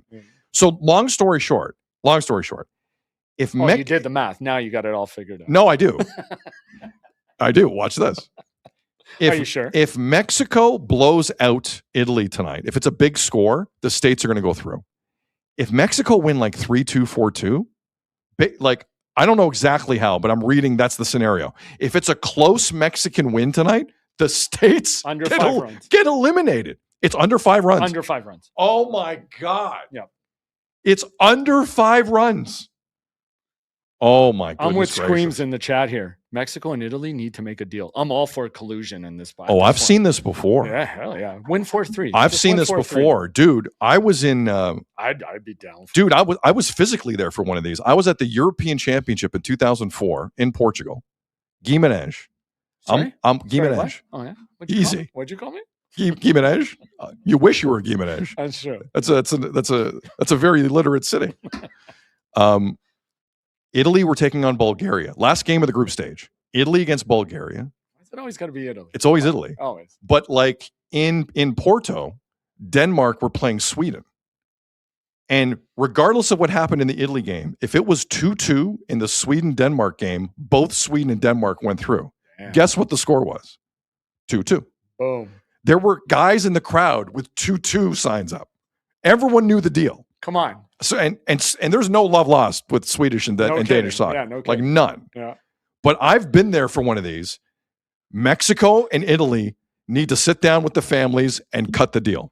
They need to cut the deal. We heard what Benji said yesterday, right? Just send them off Benji Heel will do whatever is necessary to get the US out. Watch the bullpen shenanigans tonight. If it's 3-2 or 4-2 Mexico. Are you kidding me? Now I'm even more excited to watch this night. Me too. Do you have the Benji Gill from yesterday? Or did you blow it out? I think I blew it Oh out. my God. It's amazing. This is going to happen By tonight, the way, guys. Fox Sports putting it on FS1 tonight. Oh, there's a whole. Well, let me get to that in a second. Andy in the chat. Watch it be Mexico and Italy 3-2. USA screwed. So yeah, 4-3. I say 4-3. You said 4-3. Yeah, I know. Whatever. Close game. I'll take whatever a close game is. Yeah. So in the States, it was supposed to be on Tubi this game tonight. Yep. They move it up to FS2. Fox FS1, I think. Was it FS1? I'm pretty sure. Let me double check that. But they have moved. I can tell you, they have moved this Italy Mexico game in the States to a much more prominent channel. Unless, let me just. Oh, here it is. Fox has announced Italy and Mexico. FS1. You're right. Yeah. They move it to FS1. You're welcome. Thank you. See, here's the thing in Canada. Yeah. Because I saw the Sportsnet grid tonight. Ooh. Who have all of the. They have everything tonight. So they have a pretty big hockey game with the Sens and the Habs tonight. Right. Huge game. So that's on all the regionals. Sportsnet 1 has the Raptors tonight. They're in New Orleans. Right. And on Sportsnet 360, the Jays play the Yankees at 6:30 tonight in Dunedin, I think. You got to bump that, right? I am imploring anyone at Sportsnet, because right now, the only place in Canada you can watch Italy, Mexico legally is Sportsnet Plus. You got to move that game to Sportsnet 360. How much is it again? Never mind. You know exactly how much it is. I just think there's an if you asked a lot of baseball fans in this country, would you watch a Jays Yankees preseason game or Italy Mexico with a chance to knock out the States? What would you want to watch? Come on, It's not a discussion, man. It's not a discussion. And I can watch Alejandro Kirk. Come on, and Kirk try and run around the bases. my mom's favorite. This player. has to Bring him happen. on. This has to happen. I agree. You need to get Italy Mexico on one of those channels. Seems like a no-brainer to me. It has to happen. Which means it probably won't happen. No, well, it needs to go down. In terms of the needs to go tiebreaker, down. Fretzlemania, I think it is. Moneyball nerds for the win. LOL. It's gonna dude. Watch the shenanigans if Mexico's up late in that game. I know. Watch do you know, like the every fan in that building will be on the same team. Yeah. The peace and love in that building in Houston, in that park. Oh my God. That's going to be so good. Italian fans might be cheering for the Mexico win, of course. Andrew, do the Kirk run again, Sid. Did I try and run like Kirk just now? I don't remember what I just did. To do a 40 then. New York Jets fan, Forza Azzurri. Question. What happens first? What happens first? Max Crosby gets straight. No, I'm sorry. Italy wins the World Baseball Classic, or Italy? No, I know what would happen first. Yeah. What will be the biggest sports moment of the year for Italy outside of the Olympics? Well, does Italy make it to the quarters, or does Italy make it into the World Cup? Yeah. What's more likely to happen? Italy baseball quarterfinals? At this point? Yeah. I say Italy makes the quarterfinals of the WBC. I know. It could happen. Yeah. It could happen. I'm all about that game tonight. Yeah. How could you? I am all about Mexico and Italy. They were calling this USA team the dream team. Like, if they're out, and again, look at that lineup he put out there. Crazy. Slosh in the chat. How much coffee is Team Italy crushing at the World Baseball Classic? That's why they're so. They have an espresso machine in the dugout for those true. who haven't seen. It's like the second year they've done it. It's a great thing. All right, so that's the situation with the World Baseball Classic. There's a lot. Again, Canada and Cuba at 3. By the way, U.S. had a couple chances to win that game. It wasn't just Judge in the 9th inning. No, you're right. Harper came up with 2 guys on to give him the lead. He struck out he flied out. Sorry, he flew out to shallow left field, I guess. But they had a couple chances to go on. They had a few. They had a few. They had a few. Pete Crow-Armstrong, maybe one of the most underrated guys in MLB. Well, I don't know if he's underrated anymore. He had a great year last. Well, He did. his second half was a little. But you don't hear about him that much. Well, no, but he's a good player. I think he's coming out. Good he's player. amazing. All right, so the World Baseball Classic, not disappointing in Kyle any way, Raleigh? shape, or form. Oh, you want to do Kyle Raleigh? Yeah, let's do it. One of the guys who was left out of the lineup yesterday. Bryce Harper wasn't in the starting lineup. Here, one last one of the World Baseball Classic Okay. in terms of the game. Yeah. I'm sorry. Whoa. Sorry. I'm so excited about the game tonight. I have indigestion. I'm How so many sorry. espressos did you have? I'm so sorry. Edward in the chat. If Mexico wins the World Baseball Classic, White House visit? That's very I would say so. That's very good. Of course. I would say. Eric, sorry, I just read that. Willie in the chat. Sick media dragging their asses with the merchandise. Be nice to Sick media. Yes. Very busy right now, Sick media. But hopefully the merch is out soon. The cups, the mugs are there, guys. Yeah. The mugs, sickattire.com. If you want to get a mug. When the demand's great, we got to make sure we're ready to Sick cover attire. everyone. Yep. Like they're going to. I Trust me. suggested a lot of mugs with my face. That was turned down. Sid keeps stealing everything. They And then didn't there's think they would nothing sell. for everybody else. Yep. That's all. It's true. All right, we're not close to done with the baseball here. No.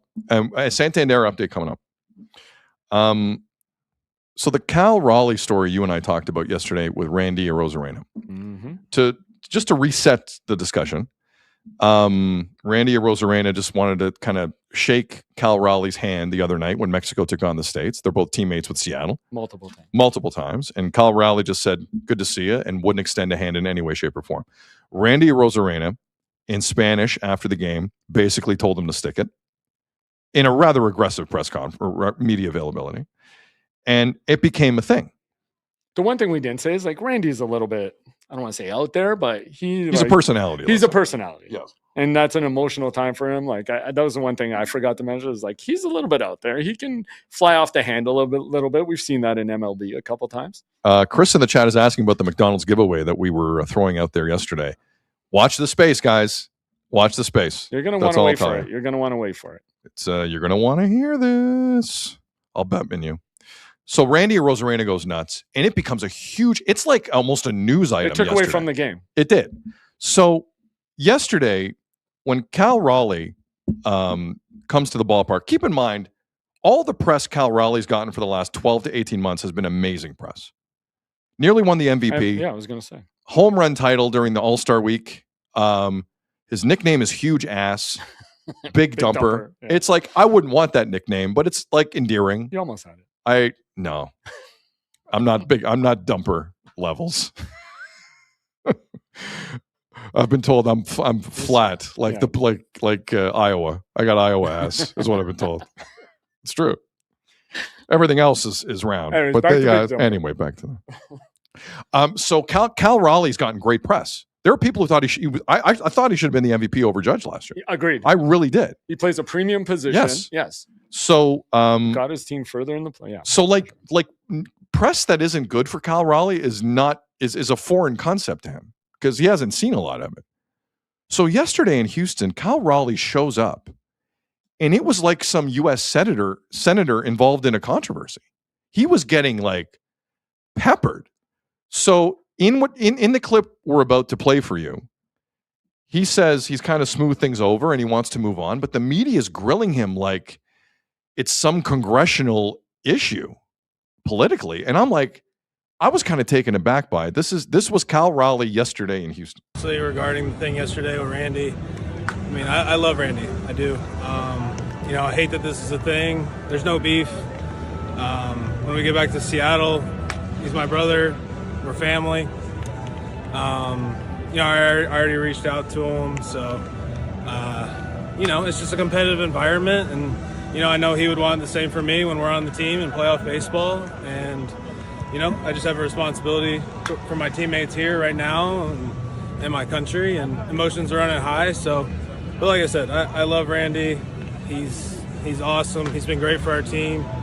And like I said, we talked, and this isn't a big deal at all. So we're good friends, and Not a we'll big continue deal. to be good friends. And I think we're just enjoying competing against each other right now. And yeah, I mean, that's really all I have to say about it. So Were you able to laugh about it when you talked?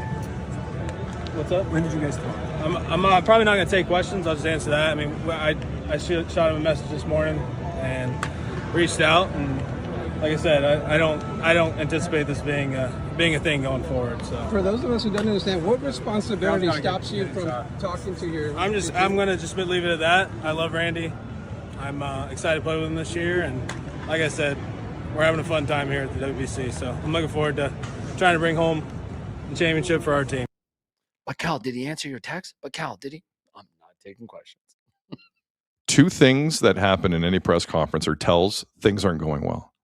One is when you say, I'm not taking questions. Bang on. That's the first thing. The second thing is when you have to remind people, we're having a lot of fun. Maybe too much the night Maybe before. too much fun. Yeah. Like, I don't think he was ready for that.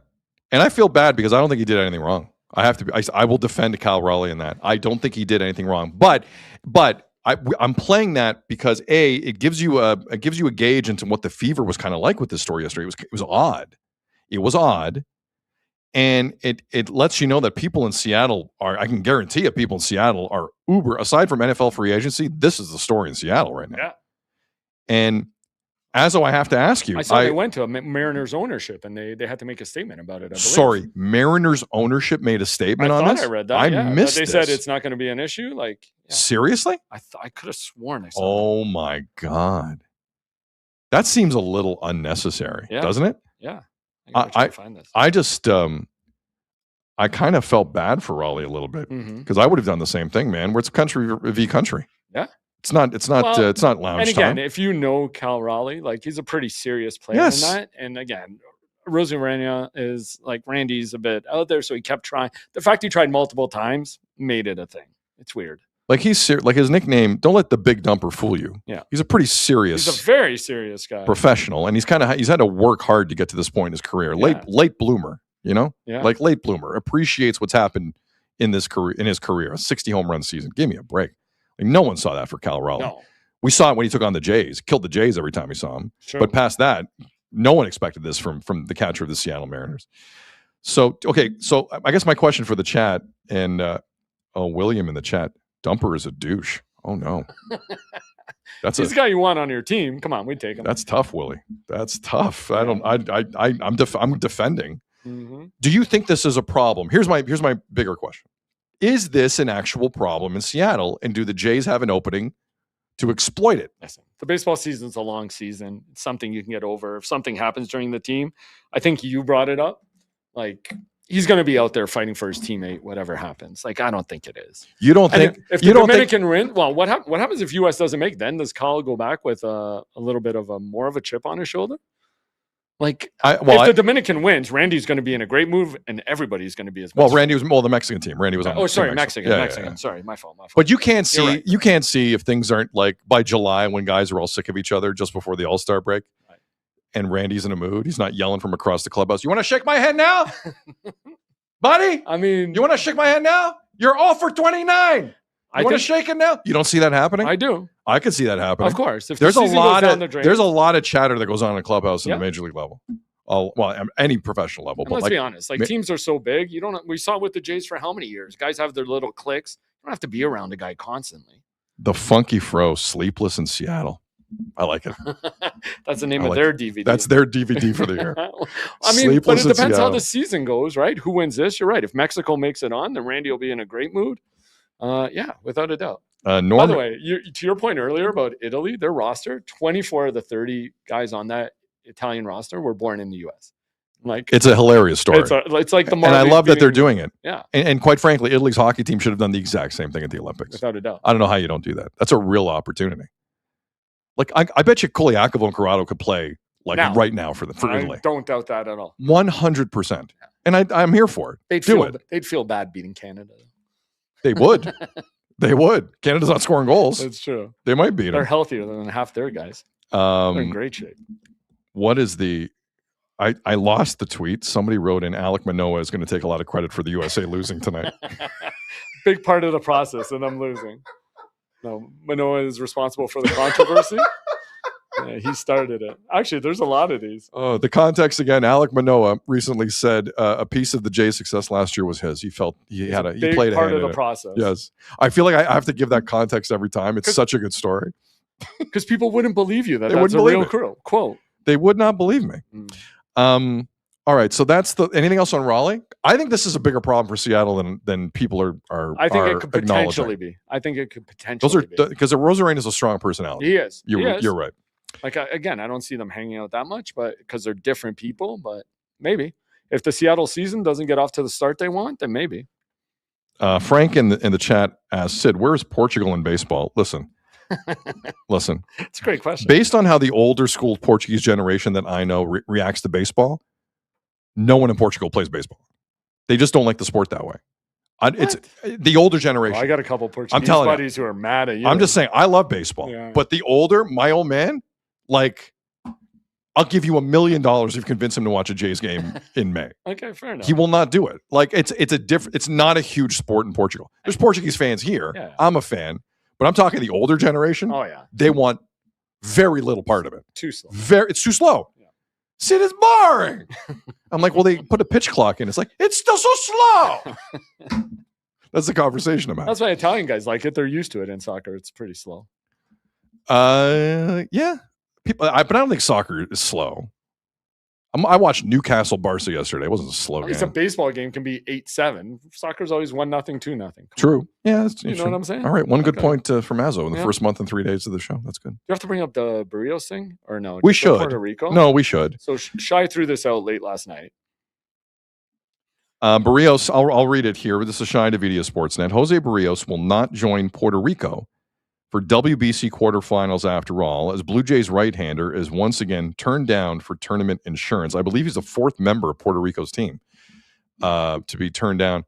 Why did I not even know this was still a possibility? Was anyone down in Dunedin talking about this Berrios thing? I never heard of it before I saw that. Can Berrios catch a break or not? Like, this seems really weird. So he was throwing like 4 innings in spring training, and he was still planning on meeting them down at Hinham Thorne Stadium. I didn't know that was still an option. I thought once you got disqualified for insurance, why would it be different a week later or 2 weeks later? I didn't know that was still a story. It's bizarre. The whole thing with Berrios from every angle is bizarre, and the insurance story with the World Baseball Classic is bizarre because Lindor didn't get cleared for Puerto Rico. Right. Guys with multiple surgeries. So how's Shohei there? And there's about 3 guys on the U.S. team who have had multiple surgeries. There's some look the other ways. By the way, for the U.S., how mad do you think Skubal is that he opened his mouth at all? The fact they could have been eliminated, and he could be like, "Yeah, I was gonna go." Like, he could have played this off. If they get eliminated, Skubal's he could have been off the hook had he not opened his mouth. He could have. The more I'm learning about Tarek Skubal, not that bright. PRY specifically, not the sharpest knife in the drawer. Not the sharpest knife. He's pretty crazy, dude. He's a crazy pitcher. Yeah. No, but like somebody recalls pitches, like they ask him about a certain count he had on a batter in a random game, and he can tell you exactly what he threw and why. Dude, they can all. Have you ever seen the video of someone asking Sean McVay about a play call he made 4 years ago? No, but I think you think for the everybody Rams, it's the craziest thing you've ever seen. He's the same with his pitches, is what I'm saying. That's a great comparison. But the thing is with McVay, even if he made it up on the spot, no one could call him on it. That's true too. You know what I mean? X flight, right trigger. It's like, great. Video. Genius. Yeah. He remembered the play. You don't know if you remember. I just thought it's hilarious. He could still get, like, if he kept his mouth shut, he could have said he was going to go back, and they might get eliminated. Anyway. Do I do this report on IKF and being thrown out in Game 7? Yeah, you tease me with this because I don't even know. I'm going to say that. Okay, save it for tomorrow. No, I'm going to do this now because I don't know what to make of it. I don't know why it's coming out now, and I think it's kind of dumb. Oh, maybe because he brought it up at the start of spring training, and then IKF. So I don't know if Jays remember. Do you remember when they had the bases loaded with 1 out in Game 7? No, that happened. It happened. Jays didn't win the World Series, and IKF with 1 out and Miguel Rojas fumbling the ball, still couldn't score. You remember that? So for some reason, Major League Baseball has come out with a report on the official play at home between Rojas, Will Smith, and IKF. And this is what I'm reading you what they said. I don't know why this came out. I don't know who was asking for it. This is what it said. From MLB. MLB. Official report by Major League Baseball. Okay? So this is it. No one in the chat wants to hear this. I'm sorry. We all got to deal with this together. Don't worry. We got a good Santander update for you. We got to detox together. Yeah. After reviewing all relevant angles, the replay official definitely determined the catcher's foot, Will Smith, was touching the plate when the ball contacted the interior of his mitt, and IKF was thrown out not by inches, but by 3 feet, is what they have decided. What? Now, they're saying his torso was like far away from home plate when it hit the mitt of Will Smith, but his left leg was way closer than that, like way closer than that. So I'm just telling you, this weird report that MLB came out with, I don't know why this is timely. I don't know why they needed to do this now. This is a further twisting of the knife. I don't want to do it. Azo doesn't want to do it. I know you don't want to hear it or see it. But I want to put this out there in case you see this somewhere else and throw up in your mouth. I thought it would be easier from us. Ray Bay in the chat. I thought I was ready to talk about this. I am not. He's all in capitals. He's That was yelling. all caps. I know. Sean, fingers in his ears, la la la la la la la la la la, and types it all out. Ray Bay, shut the F up, MLB. Yeah, why now? That's so bizarre. Yeah, I'm just saying. They say he was out not by inches, but like 3 feet. I'm like, what does it matter? Yeah, he's out. Thanks. By the way, since we're here, So maybe saying like a secondary lead wouldn't have gotten that much closer. I don't know what they're saying. Yeah, that's weird. I don't know what IKF, they're saying. obviously. I But mean, since they're here, Manoah had a hand in getting that out. I don't know. since we're here, it's not Schneider's fault. Yeah. It's not on Fabulous. Okay. It's not on anyone in the analytics department. What? IKF screwed up. I like this. He screwed up, and he should have taken another half foot, and he should have been quicker, and he should have scored. He bobbled it in the infield. He bobbled it. Miguel Rojas bobbled it. IKF has to score. That's not on Schneider. That's not on Fabulous. That's not on analytics. That's not on anything else. That's not on how the moon was. That's not on Halloween the night before. Nothing. IKF is a lousy baseball player, and he's an idiot, and that's why they didn't win the World Series. Stop blaming everyone else. Stop it. Stop with this. Oh, he was actually out by 3 feet. He's a tool. That's why he's never been a consistent starter in this league. Tool. That's why the Jays aren't World Series champions. Don't blame anyone else. I would love to. I would love to. Well said. We need to wrap it up and move on from this fool. Almost swore. Sucks. WrestleMania again. He's on fire today. IKF screwed IKF.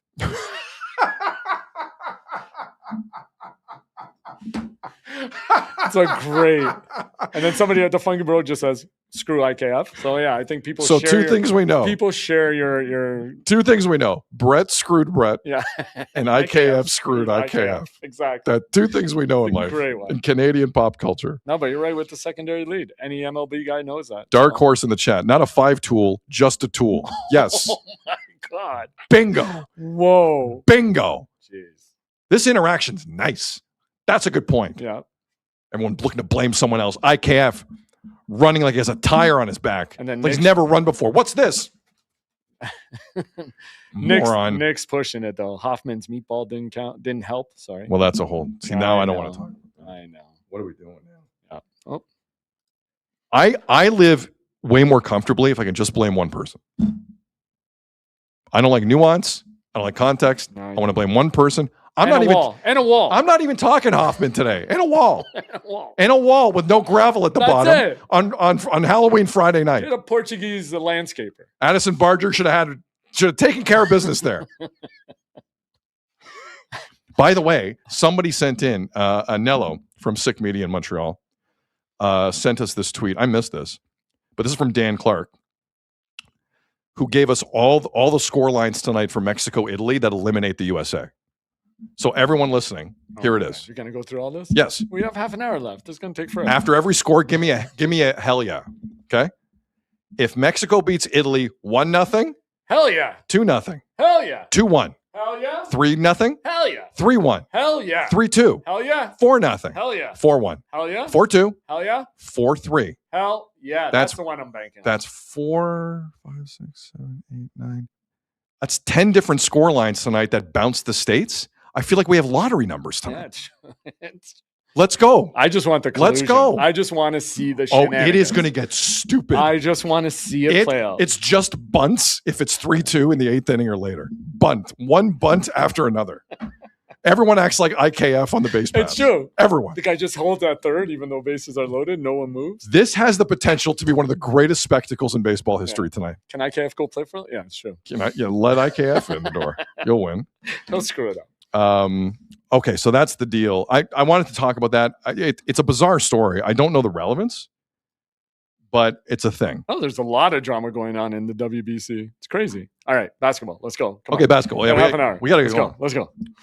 So yesterday, I believe it was yesterday, I sat here and said to you, we don't often talk about Wilt Chamberlain records. I thought about this, which is hilarious. Did I not say that yesterday? You did. And then I went through some of the great Wilt Chamberlain records that will never be broken, like 50 points per game in a season, like 55 rebounds in a single game. And the one that everyone points to is 100 points in a game. That's the record. Entering action last night, Kobe Bryant in January of 2006 was second on the list with 81 against Mike James and the Toronto Raptors. And one other. Well, and a lot of guys. Well, I'll go through that box score in a second. No, I was going to say mention the coach because that's going to come. Well, that's going to come.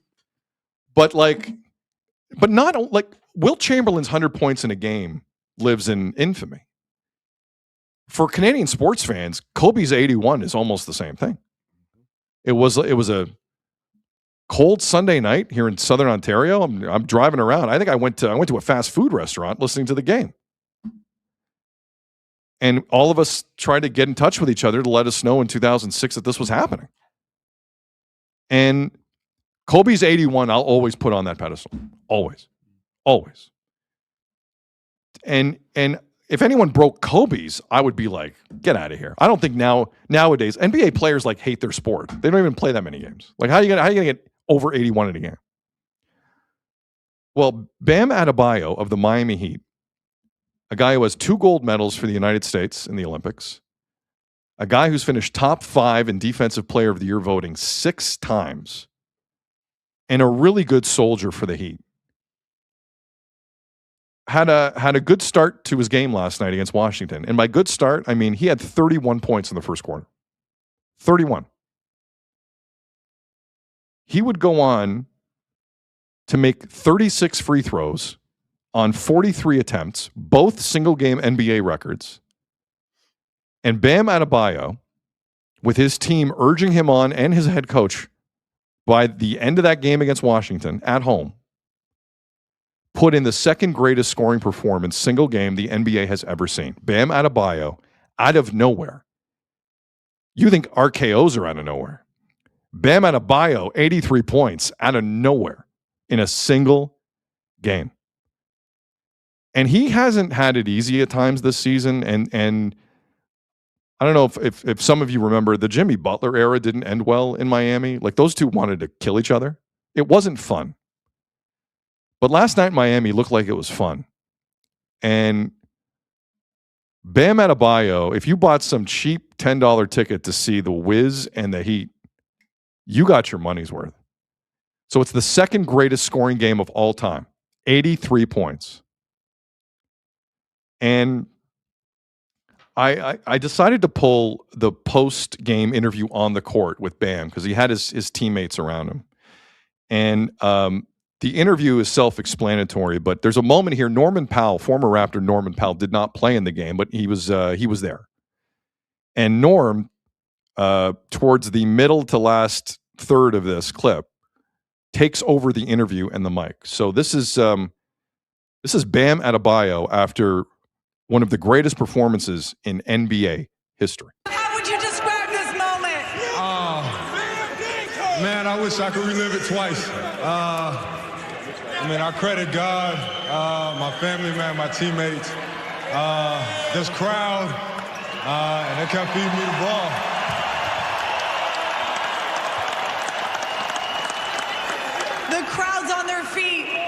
Your teammates are here behind you. What does it mean to have their support? Man, I appreciate y'all, man. They're like my second family. And like I said, man, I couldn't do it without them. Somebody had to pass me the ball. I appreciate Coach for drawing up plays for me, and I got it going tonight. At what point in this night did you start to feel like it could be something special? When I got 43 and a half. Why 43 and a half? That's like 25. Bam, where does this night for you personally rank in your career? Number one, for sure. For sure, number one. And to be able to do it at home makes it even more sweeter. All right, Bam, what can you say about this group behind you who supported you? Wait, what's that? Wait, we've got Norman Powell's got a message. How does it feel to hear your name with Wilt, Bam, Kobe?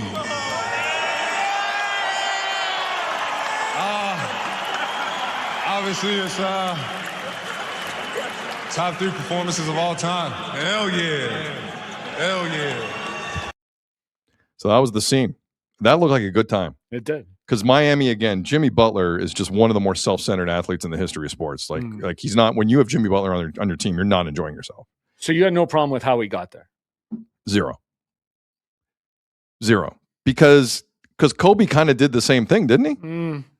Maybe not as many free throws. Not even close. But like Spoelstra making that call at the end. But you know what? Can I be honest with you? Like he had 16 free throws when they were up 20 plus points. I have no problem with it because that level of free throws is the equivalent to Kobe going up against Jalen Rose, Charlie Villanueva, and Mike James. Both are huge advantages. And I quite frankly, I'm seeing a lot of disrespect from around the NBA. Like players' reactions. Surprised me. Wemby last night was dismissive. Ime Udoka, the head coach of Houston, was like, well, you know, it was the Wizards and a lot of free throws. All I hear about is that the league office never liked inside the NBA because they trashed the league all the time. The reaction around the league to that last night was an embarrassment. That is a joyful moment. Yeah. In a world where players are taking Tuesday nights off left and right. And we saw something special. And these clowns around the league, these egomaniacs, can't even acknowledge it. Bam Adebayo plays most games. He's a great soldier for that organization, doesn't take a ton of time off, and has repped his country a lot. Like, he needs way more respect than that. Way more respect than that. And I just thought it was telling. Like, I think the NBA has a way bigger problem than just Charles Barkley ripping it. There are people in the league who don't at all sell their own game. And I credit Eric Spoelstra and that coaching staff for letting that continue. Because in this league, if that was Joel Embiid, they'd have pulled him at halftime. They'd have pulled him at halftime and taken a spectacle off the table for those in the arena and those watching and those who catch wind online and then go find the game. Anyone who is making the argument, this is some negative that took place last night, is a selfish SOB who is self-loathing and doesn't enjoy things. I enjoyed that last night. The Wizards didn't because they're a disgrace. Brian Keefe, by the way, before I get into this, I want to credit what TSN did last night with this. Yeah, it's amazing. For those who missed this, because they had the Houston Raptors game. And on the desk with Leo Routens and Kate Burness was one of my favorites, Sam Mitchell. Of course. Sam Mitchell was the head coach January 22nd, 2006, when Kobe went for 81 on the Raptors in Los Angeles. So they had like ginger ale and champagne glasses on the desk celebrating that Sam is no longer the coach who has to wear the 81 as the second biggest game of all time. Amazing. He still kind of has to wear the 81. Of course. Still third on the list. But it was a celebration. Yeah. It was a celebration on the TSN desk with Kate and Leo. And she posted about it on Instagram yesterday, which is hilarious. I love this. We're looking at Kate Burness's Instagram, and they're taking a sip. Is it champagne? Is it not? We'll never know. She put "Cool in the Gang" underneath its celebration and the caption: "When you're no longer the coach who allowed the second most points in NBA history." # Thank you, Bam. You and I have dealt with Sam a lot. A lot. I love Sam Mitchell. Leo's been very kind to me, and I don't know Kate like that. I've run into her a couple times. She was always kind to me when I was covering Raptors. She's amazing. Kate's outstanding. She is very good at her job too. Outstanding host, great person. Yeah. I applaud them having fun with that. I applaud them having fun with that last night because it was a great idea. And again, like Sam Mitchell, like he had to try and defend Kobe. Like Phil Jackson back in 2006 was throwing Kobe out there all the time too. Maybe not as many free throws, obviously, but like, don't take this moment away from me and other NBA fans who actually want to see players play and giving their all. Like, it's weird to have free throws. Like, it's weird to score a lot of points. Like, well, how did he do it? How did he do it? Now, to be fair, Washington's a disgrace. And their head coach, Brian Keefe, is now a career 42 and 143. That's a 227 winning percentage as a head coach in the NBA. Brian Keefe, more like Brian Schkeef. Don't take this moment away from basketball fans. And there are people in the game doing it, and I think it's wrong. Bam Adebayo, congratulations. And Aja Wilson. I was going to say, that was cool afterwards. I was going to bring her up. Of Las Vegas, the Aces, 4-time WNBA champion, 3-time WNBA MVP. She was courtside for that. She was. They're an outstanding example for the game of basketball. I like that she was up there with them post-game, too. They have a strong bond, and it was great to see. And she holds the record in the WNBA, right? 53 points? Yeah. She supports him. He supports her. It's amazing. It's weird. Damn, you changed my mind on this because I was a little bit angry about how it went. So your reaction was similar to some of the stuff coming in, that this is kind of a half-assed thing. A little bit. The fourth quarter, I thought, I guess you got to let him go for it at that point. It was always going to get goofy. I got news for you. If anyone gets 100, it's going to look a certain way, That's man. True. It's going to look selfish. It's going to look self-absorbed. It's going to look one-sided. If there's a video of Wiltz that is seriously out there, do you know what that must look like? Well, he's like stepping on guys' heads. You laid it out, who he was playing against back then and everything. Like it's a different time for sure. Very different time. Yeah. Definitely. Very different in the competition. And if a guy gets hot like that, I think it might have even, was it 25 or 30 after the first quarter? At 31 he had. 31. Yeah, at 31. Okay. One of the highest quarters in the history of the NBA. Yeah. A few records broken last Has night. Grady Dick in his last 2 years scored 31 total points? I'm just asking for a friend. Guy. I'm asking, hey, Game Face doesn't take days off. Game Face doesn't take days off. Where's that suit now, bud? Shout out to Sam Mitchell and the TSN folks for that. I laughed out loud when I saw it. I did too. That was really very funny. That was very funny. The Raptors played last night too. We can skip Darko for now because I'm going to tell you I'm going to save the Raptors take for now because they better win that game tonight. Okay, but we should have. They lost to another good team. They lost. I think it's now 16 of their last 17 against top 10 teams. Mm-hmm. The record's ridiculous. Colin Murray-Boyles didn't play last night. He wasn't available. Jakob Poeltl. Again, your rookie's the most important guy. Like, come on. Well, Jakob Poeltl also wasn't playing. Right. So Darko in the post. You know what? Screw it. Play the Darko. Because Darko was talking about his rotations, and normally I would jump down his throat, but just kind of hear him out on this after the loss to Houston. Those guys were really competing there. I thought that having Jamal, Jacoby, I think that they did a really good job defensively there, putting the pressure. And Grady, I thought that those limited minutes that he got, I think that he did a really good job there, transition running and then giving us that extra burst that he's always providing. It was just like with our starting five and backup five, we were just scrambling with rotations tonight, which was not easy to figure out, and we got to give them a credit. They did a really good job of rebounding and getting the shots they wanted. I usually will pounce on the line. We kind of struggled with our rotations. But if you're missing Boyles and Poeltl, like Mamukelashvili was not very good last night, and neither was Ingram. No, very good. He had some big turnovers. Like, not good. Well, yeah. But I'll give you a pass last night. I don't know if Poeltl's available tonight. It was illness. He might play tonight. It's back-to-back. He's looked okay. He's looked pretty good. And they're looking out for his back. Yeah. It's not an illness. It's his back. But that number's just getting worse, and that whole narrative just keeps growing. Well, the reason... They got to do something. Well, here's the thing that makes the Bam 83 points last night from Miami even more interesting. Miami's won 6 straight. They are like percentage points behind the Raptors for 5th. They're in 6th now. Yep. They're in 6th. Yep. Let me ask you this. Same number of games back. You know what? I'm not going to ask you this today. I'm going to save it for tomorrow. I want to see how this Pelicans game looks like for the Raptors tonight because I have big thoughts if it goes south. Okay. Tonight. I'm going single game reaction tomorrow if this goes a certain way. I expect the Raptors to win. You better win.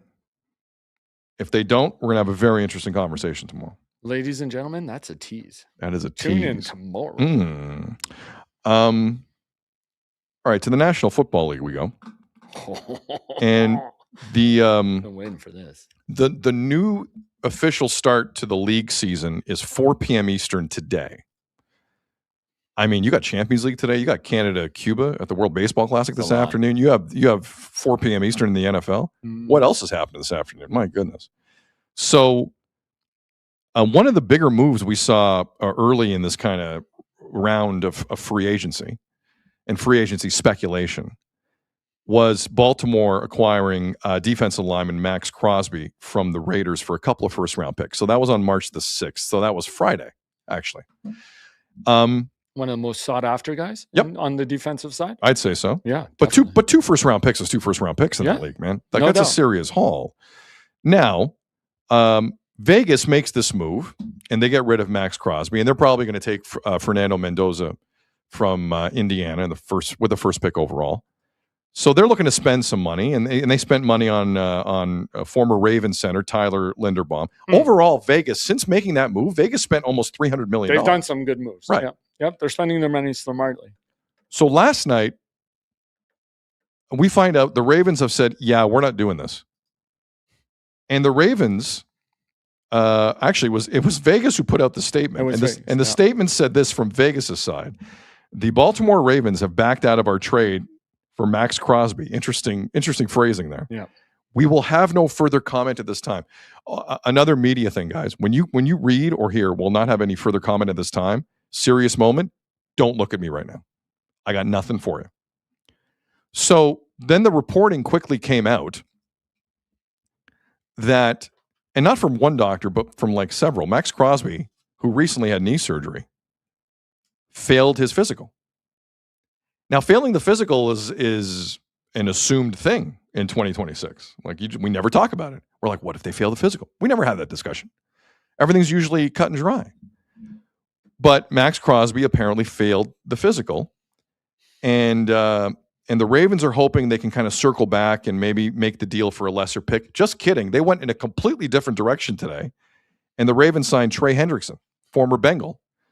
One of the other most sought-after guys on the free agent market. So all I saw last night was gifs and memes of Joe Burrow and Jamar Chase, now that they know Max Crosby's not coming in the division, only to have their former teammate Trey Hendrickson go to Baltimore and stay in the division. What's also interesting to me is one of the doctors that failed the physical is a guy who does stuff for the Dallas Cowboys.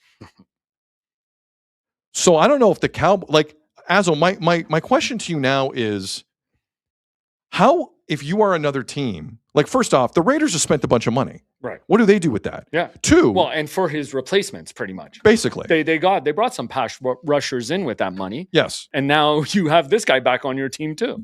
But if you're another team, how do you sell it to your fan base? Oh, okay, our medicals are better. But hold on, this is a guy who got injured last year, who everybody knew had the meniscus and was having surgery. Like, but I also did think they were shutting him down to get the first pick. Yeah. Did you not?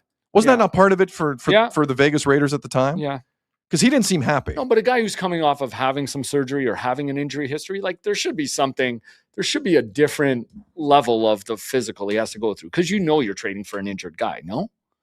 And now you wait 3 days and you say, oh, that guy's still on the market, the other best guy that is out there. You know what? No, I know. The contract's pretty similar. Let's go sign him. Let's back out of this deal and get our first 2 picks back.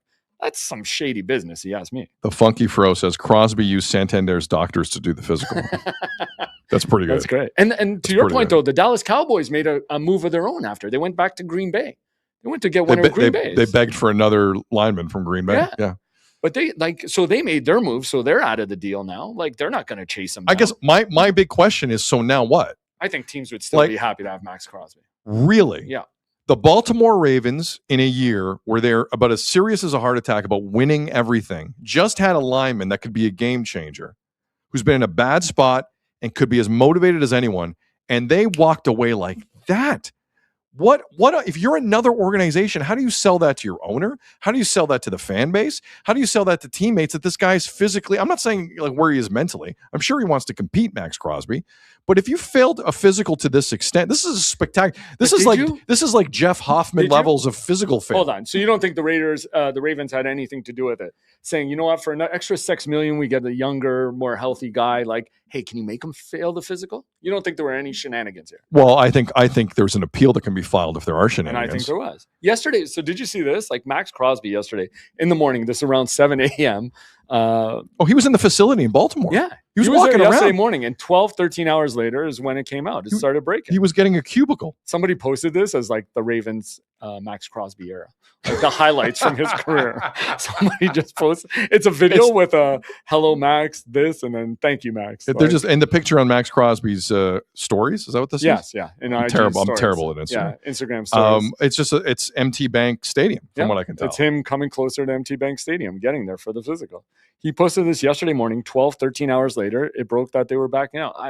I think, I don't know, and some agents have reported it, that teams are looking at the Ravens differently and don't want to do business with them moving forward. To your point, sports is a business. So if you're okay with this, it is kind of crazy. You came up with that deal on Friday, saw who is still out there on, what are we at, Wednesday now? When free agency is about to start, and you said, oh, you went to him with a contract. It's only a few million more. Let's get the younger, healthier. But hold on. Two things. None of the moves we've heard of are official till 4 p.m. Eastern today. That's the first thing. Second thing. Well, then he shouldn't have been there for the physical yesterday.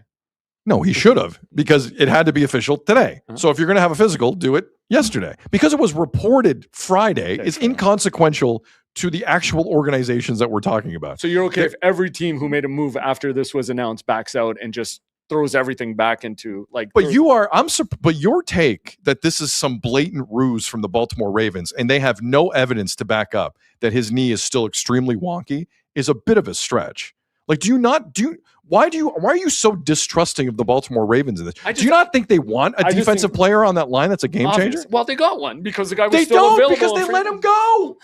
They let him go because of a physical. They never had him. But now they got Trey never had Hendricks. him. What do you mean? What are we talking about? But now they Crosby. We're talking about Crosby. Who, the Raiders? No, Baltimore. Yeah, but now they got Trey Hendricks in. Well, what I'm saying to you is you are more than insinuating they purposely just got cold feet and left the deal. Because they knew they could get Trey Hendricks in. No, because he wasn't physically ready to play Crosby. Dude. You are your take is so unfair on this organizationally to the Ravens. It's wild. On. So you're saying a team that spent 2 first-rounders Friday. And they wanted them back. Someone woke up like some bad fantasy football trade with a buddy of yours goes, yes, buyer's remorse. 100%. It's buyer's remorse because his knee has Nutella in it. But you knew that when you traded for him. You didn't know that. He had the physical yesterday. Dude, there were all kinds of reports on his You're health. so wrong. Oh my You're so goodness. wrong. Are you kidding me right now? I hate you. You don't see this where they could spend what their contracts hate are you like so $6 million difference. Like for the length of it. Okay, well then that's an advantage where you hold can on. go get another receiver, get something else. Fine. If you want to spin it that the Hendrickson signing smart in terms of what they paid, okay. But don't tell me they didn't want Max Crosby in their facility. He was in their facility yesterday. Right. The physical matters. You are completely throwing that in the trash. How dare you? Because they knew he was injured. They knew of his injury history. They knew yesterday. He No, was they injured. didn't. It was a physical. You just said, weren't the Raiders going to hold him out the last few games? So they knew there was an injury concern there, no? Miles, you know you're trading for an injured. Miles in the chat. Azo, nah, man. Nah. Nobody wants to Gotta call walk shenanigans away. on this. Are you kidding? You don't think this makes the Ravens look bad and teams don't want to do deals with them? Dunions in the chat. Great handle, by the way. Dunions. That's It's pretty onions good. with a D. That's pretty good. Sid is naive about the NFL. All right. I'm telling you, physicals matter in the National Football League. Dude, of course they do. Then why don't you think yesterday's physical because mattered? they knew he was hurt when They didn't know he was hurt. This is what happened to Randy Arozarena and Cal Raleigh. Yes. We'll make up. No. So they signed Trey Hendricks for 4 years, $112 million. Max Which is Crosby's cheap, deal, which is cheaper. Yes. Right. 3 years at 106.5. Sorry. So I was saying the bulk of it, like the gross sum of it. But so you make this trade on Friday. 4 days go by. The season's about to start. You still see Trey Hendrickson sitting there. You start engaging with his management. You see what it's going to take. Say, which contract would be better for a healthier player? I'll give you that. Trey Hendrickson's way healthier, although he's had some injury concerns. Do you understand if this is shenanigans on the part of the Baltimore Ravens, how no one can deal with them ever again? Like the risk that the Ravens. Some would run agents this? are saying that. I'm telling you, guys have reports. Where some listen, agents man, are saying I think we will see. I think it's way easy to say this is some ruse from an organization who hasn't been smart enough to even get to a Super Bowl with Lamar Jackson. I think you're giving them way too much Buddy, credit. to announce the way signing too much 12 credit. hours after you back out of that deal is kind of messed up. Well, Hendrickson's market was soft. Why wasn't Max in there earlier if that deal was made on the Friday? only thing I'll give you is why wasn't Hendrickson already signed? Yeah. What did he know? Because he was sitting there. Yeah. That's what the I mean. only thing. Well, No, what you mean is yesterday's physical meant nothing. It was a ruse. No, that's not what I said. That's exactly what you said. That's not what I said. That's exactly what you said. I'm saying they could tell their doctors to make them fail that physical. What Everybody do you mean? knew. What do you mean you can make me fail the physical? No, because they knew there were injury concerns. I can inject peanut butter in my knee and have it come through the MRI. They knew he was hurt when they traded for Fail. him. You shouldn't even have to go through a physical when you trade for an injured player. Funky Fro, Baltimore, bunch of liar faces. That's true. There's a lot of Boom. Azo support That's in the it. chat. I don't like this. Come on, man. I don't like I this. can't believe you see nothing wrong with this. No shit. Now I'm reassessing my take on Bam last night. Maybe you shouldn't have convinced me on Bam. I just think you're giving way too much credit for Baltimore being this incredible Svengali and kind of messing with the entire they backed situation. out yesterday, signed the guy this morning. Then why not just sign Trey Hendrickson? Because they had already made the trade on Friday. Oh my God. Seriously? God. Seriously? You don't see that. You don't see anything wrong with this. For the Raiders, if you spent nearly $300 million and you get him back, yeah, that's a problem. That's wrong for them. Right. So why should Baltimore be able to back out of it? Just because the season doesn't start today to 4? They were on an agreement. Once in a blue moon, the physical thing has to be respected because it's real. You're not going to bring in a guy. Hurt. But to what extent? His agent told everyone he was fine. And his surgeon was on ESPN today saying he's on the right course to play this season. And who's paying his surgeon? And who's paying the Ravens doctors? Come on, we're just going to go on this circle. If they wanted out of it, the Ravens could have found a way out of it. Quickly 4 days, quickly in the chat. Later. Who do you trust more, Azo or doctors? Quickly. Jeff Azzopardi or just random doctors? Why didn't they talk to his surgeon, his agent? Like, I don't know. I just think it becomes They tricky. talked to multiple surgeons. They talked to the Cowboys guy. This was not one doctor that made this determination. This was multiple. You don't come to this conclusion and pull 2 first rounders. By the way, have the league said anything on this? Have the league said Not anything? yet. Because it's true. Because his knee has Play-Doh in it and he can't go out there. Do you think they obviously wanted Max Crosby? So did Dallas. Oh my God. So maybe Dallas just screwed them, or the Dallas doctor just screwed them because he didn't end up in Dallas. Oh man, and you're always up for conspiracy theories. I can't believe you don't like this. Except when it comes to ligaments and knees, like that's a black and white issue. He's been playing on this for 2 years now. Yeah, but no one cared when he was hurt down there. Now they want to win. Now they care. Oh my God! Okay. But the Ravens didn't know he was hurt when he was playing on it. Jack, I was gonna say Jack in the chat. I trust Dr. Nick more than us. Hello, everybody. It's true. That's pretty good. There's Mr. McNaig, who had a leg for an arm and an arm for a leg. Well done, Jack. You made me laugh, even though this guy made me so mad. Ryan Scott, I trust no one but Alek Manoah. Alek Manoah had a big part to play in this knee situation with Max Crosby. Huge. Oh my God. All right. I can't believe you don't have a problem with this. I don't. You see drama in everything, and you don't see it in this. At 5 p.m. by 5 p.m. Eastern today, a story will cross our wire. Yeah. Saying the league is taking those 2 first-round picks away from them. They're going to take one of the first-round picks away from them. They're not taking the picks. Yes, they are. Whose medical records did Schefter get years ago and he got a lot of trouble for it? Do you remember that story? Yeah, I do. Shoot, who was it? It was the guy who blew off his finger with a firework. Paul. JPP. JPP. Yeah. You know who I'm talking about. Pierre Paul. And he took a ton of heat. Whatever. I bet you Schefter blows through the stress and has an MRI. The MRI on Max Crosby is now valuable 100%. Dark market material. Well, and like you said, see what another team trades for him, and if their medical staff, dude, this is like the Hoffman thing. So one team's doctor doesn't approve them, somebody else's team doctor is gonna pass the physical. Well, yeah, if they're healthy enough to pass the physical, yes. Because then isn't it on the Raiders then for trading on a guy who's that unhealthy? That's crazy to me. Talk to the Sens about trading. They went out and sold that talk money. to the Ottawa Senators about trading a guy and not being upfront about medicals. Jason Pierre-Paul, there you go. Bunch of Jason people. Pierre-Paul. Thank you, chat. I hurt myself with fireworks story. There's nothing dumber in life than that Sneezing story. in the shower. We can get into a few. Running from a spider. What was the other ones? Some of the J's. And none of those are real. If you ever hear a story about an athlete where it's like, I don't believe that, you probably don't. You shouldn't believe it. You shouldn't believe it at all. I can't believe you think this is all fair game. We'll see what is unearthed today because people are kicking at some dirt and sand. We'll see what comes up to the surface. We'll see. Pelissero and some other guys had agents are really like this has struck a nerve with agents and people around the league and a lot of teams saying they're not going to do business with the Ravens. If the league hasn't said anything, that's fair.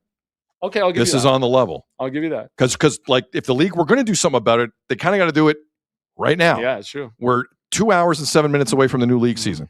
You got to do it right now in the National Football League. Should we talk about what Josh Allen did today?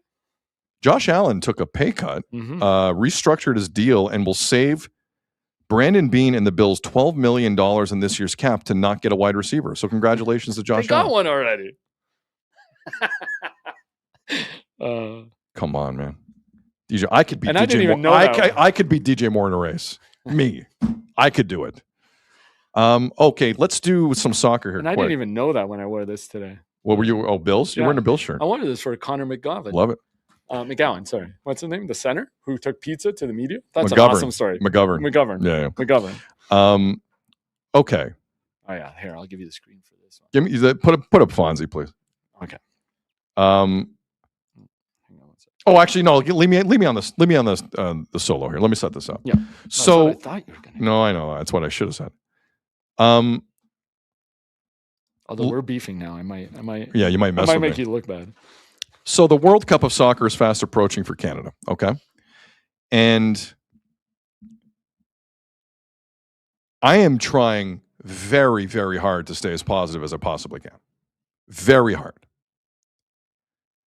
But as I've brought up a few times on this show specifically, the Canadian men's team are dealing with two issues right now that are tough to overcome entering any tournament for a nation. One, injured players, multiple.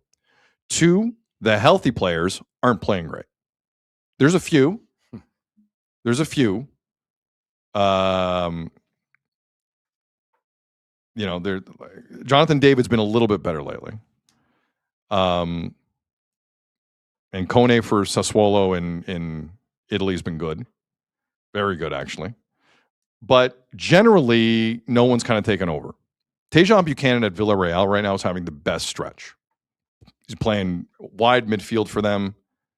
They're having an okay year. He's having a better year. And he's scoring goals lately. But you need your best players available at the World Cup if you're Canada, if you're going to compete. And Switzerland's in the group. Italy could be in the group. Who knows who they're playing on June the 11th? We'll find out later this month. It could be Italy. But the tip of the concern spear is Alphonso Davies. And Alphonso Davies, because of injury, going back to the beginning of 2025, has played twice for Canada. Twice. And he's really been fighting it this year at Bayern Munich, his club in Germany. The injuries have been one on top of the other.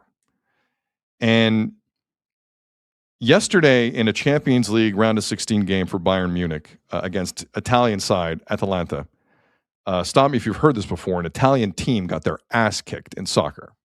Bayern destroyed them 6-1. Now, Bayern could win the whole thing. They're good enough. But it was never close. However, second half, 49th minute, Vincent Kompany, the manager of Bayern Munich, puts in Davies. Davies is working his way back from injury. And they score, I believe it was 3 goals. And Davies assisted on one of them to Michael Olise, the French international. Davies looked outstanding when he went out in the second half. He looked really good. 49th minute, he goes out. 71st minute, he's grabbing the back of his knee.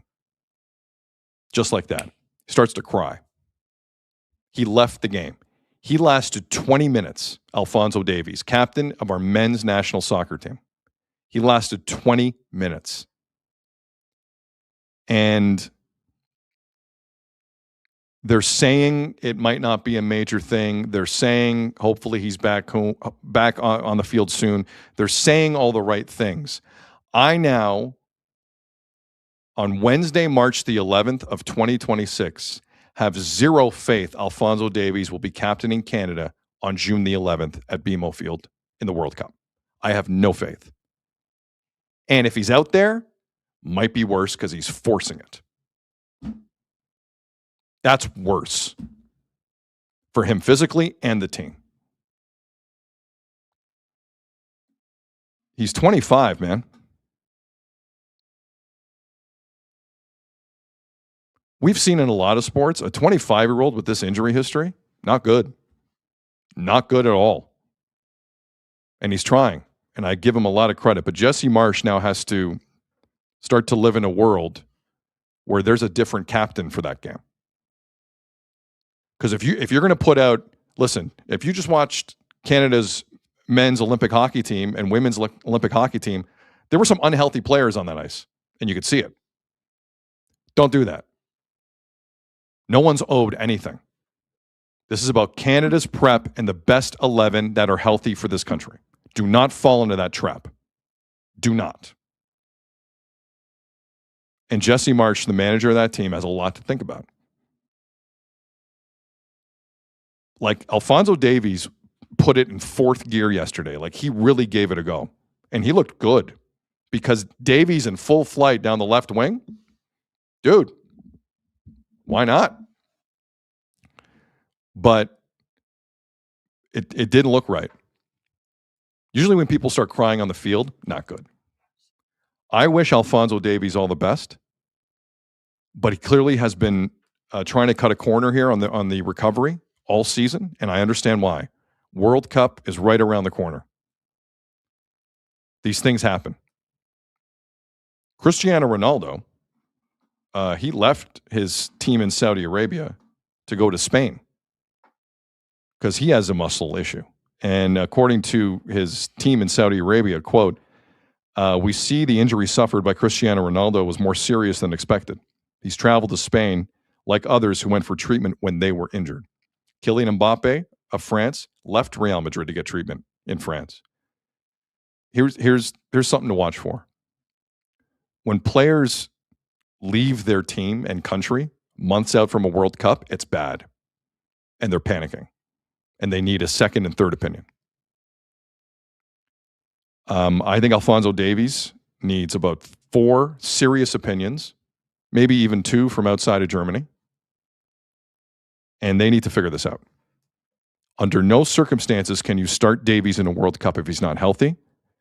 It will sink the entire operation. This World Cup is an ode to anyone. Canada needs a healthy 11 out there, or what's the point? This isn't the World Cup of I want to play. This is the World Cup of soccer. And you need guys out there playing who are healthy. I wish them all the best. This is not good. As of final thoughts on Alphonso Davies, who at 25 cannot stay on the field right now. I say go get the Ravens medical staff to know what's really up. I was waiting for a Ravens medical staff. No, I did feel bad, and I'm bang on with your point. Like, every time you see an injury like that, you hope it's not bad, but seeing him put the jersey up over his face and crying, it's not good. That's bad. That's bad. Keep in mind, he knows it's bad. He went in there. That game and that tie with Atalanta is over. That's Bayern a lot of people smoked them like a cigar. A lot of people in the chat wondering, they're angry about it, that it happened at a time when he was at. That's when you do it. Yeah. Because you know why that's significant? Because Bayern aren't convinced he's 100% either. Right. And Davies is all over them to get out there. I'm glad you got to that, because there were questions in the chat about that. That game was over. Why is he out there? You have to see if they're out there because Davies is all over them. Yeah. And they want to shut him up and say, okay, you can play, go play. You don't think Bayern Munich in the Champions League would love Davies out there? Of course. Davies, they've won a Champions League with Davies. Mm-hmm. Like, they've won it. It was like a COVID time, but whatever. Some of the best soccer he's ever played in his life is in the Champions League. Right. He knows that competition very well. It's a good warm-up. Get your confidence going. It's like Vladdy in the WBC before going to the regular season. Get your confidence up and let's go. Final word in the chat. Yusuf, World Cup starts 3 months from today. Boom. 2 games on June the 10th in Mexico, and then USA and Canada on the Friday. Mm-hmm. I can't wait for that. How many live watch-alongs are you and I going to do for the World Cup? What do you think? Yeah, you're putting me in a corner. Let's go. I don't know. It's gonna be the games aren't that long. No, that's true. The games are they're not that long. They can be, but no. I mean, group stage games won't be. No, that's true. I'm still hoping you and I are at the June 11th game. I would like to be there. Heck yeah! If we're not there, we'll definitely do a watch along. We riot. We riot. Wow, there was a lot today. There was a lot. Over 2. We could keep going, but any last thoughts, Azo? No, we're good. There's people claiming you're a Ravens fan for your take on that. I'm just saying. Caca! Caca! Now people are like, Go Flock. 83 is 83. Argue with a wall. There's no there's some good comments we didn't get to. We'll get to them tomorrow. People wanting the Santander. Oh yeah, wait. There was one good Speaking of rioting, here we'll end on this. Santander, we riot, and I'll leak where the studio is, and we'll show up and demand Anthony talk. So let's just save it for tomorrow. It was a busy day today. Fair enough. We were going to talk. Our apologies. We were going to talk about Anthony Santander, but we ran out of time. We'll do it tomorrow. Sorry about that. On behalf of Jeff Azzopardi and everyone here at Sick Media, my name is Sid. You've been watching and listening to the Sid Seixeiro Show, powered by Sick Media. Enjoy the rest of your Wednesday. Let's see what tomorrow brings. Take care. We'll talk soon. And that's a wrap. Hope you don't miss us too much until next time. Follow the Sid Seixeiro Show on YouTube, X, Instagram, Facebook, and wherever you get your podcasts.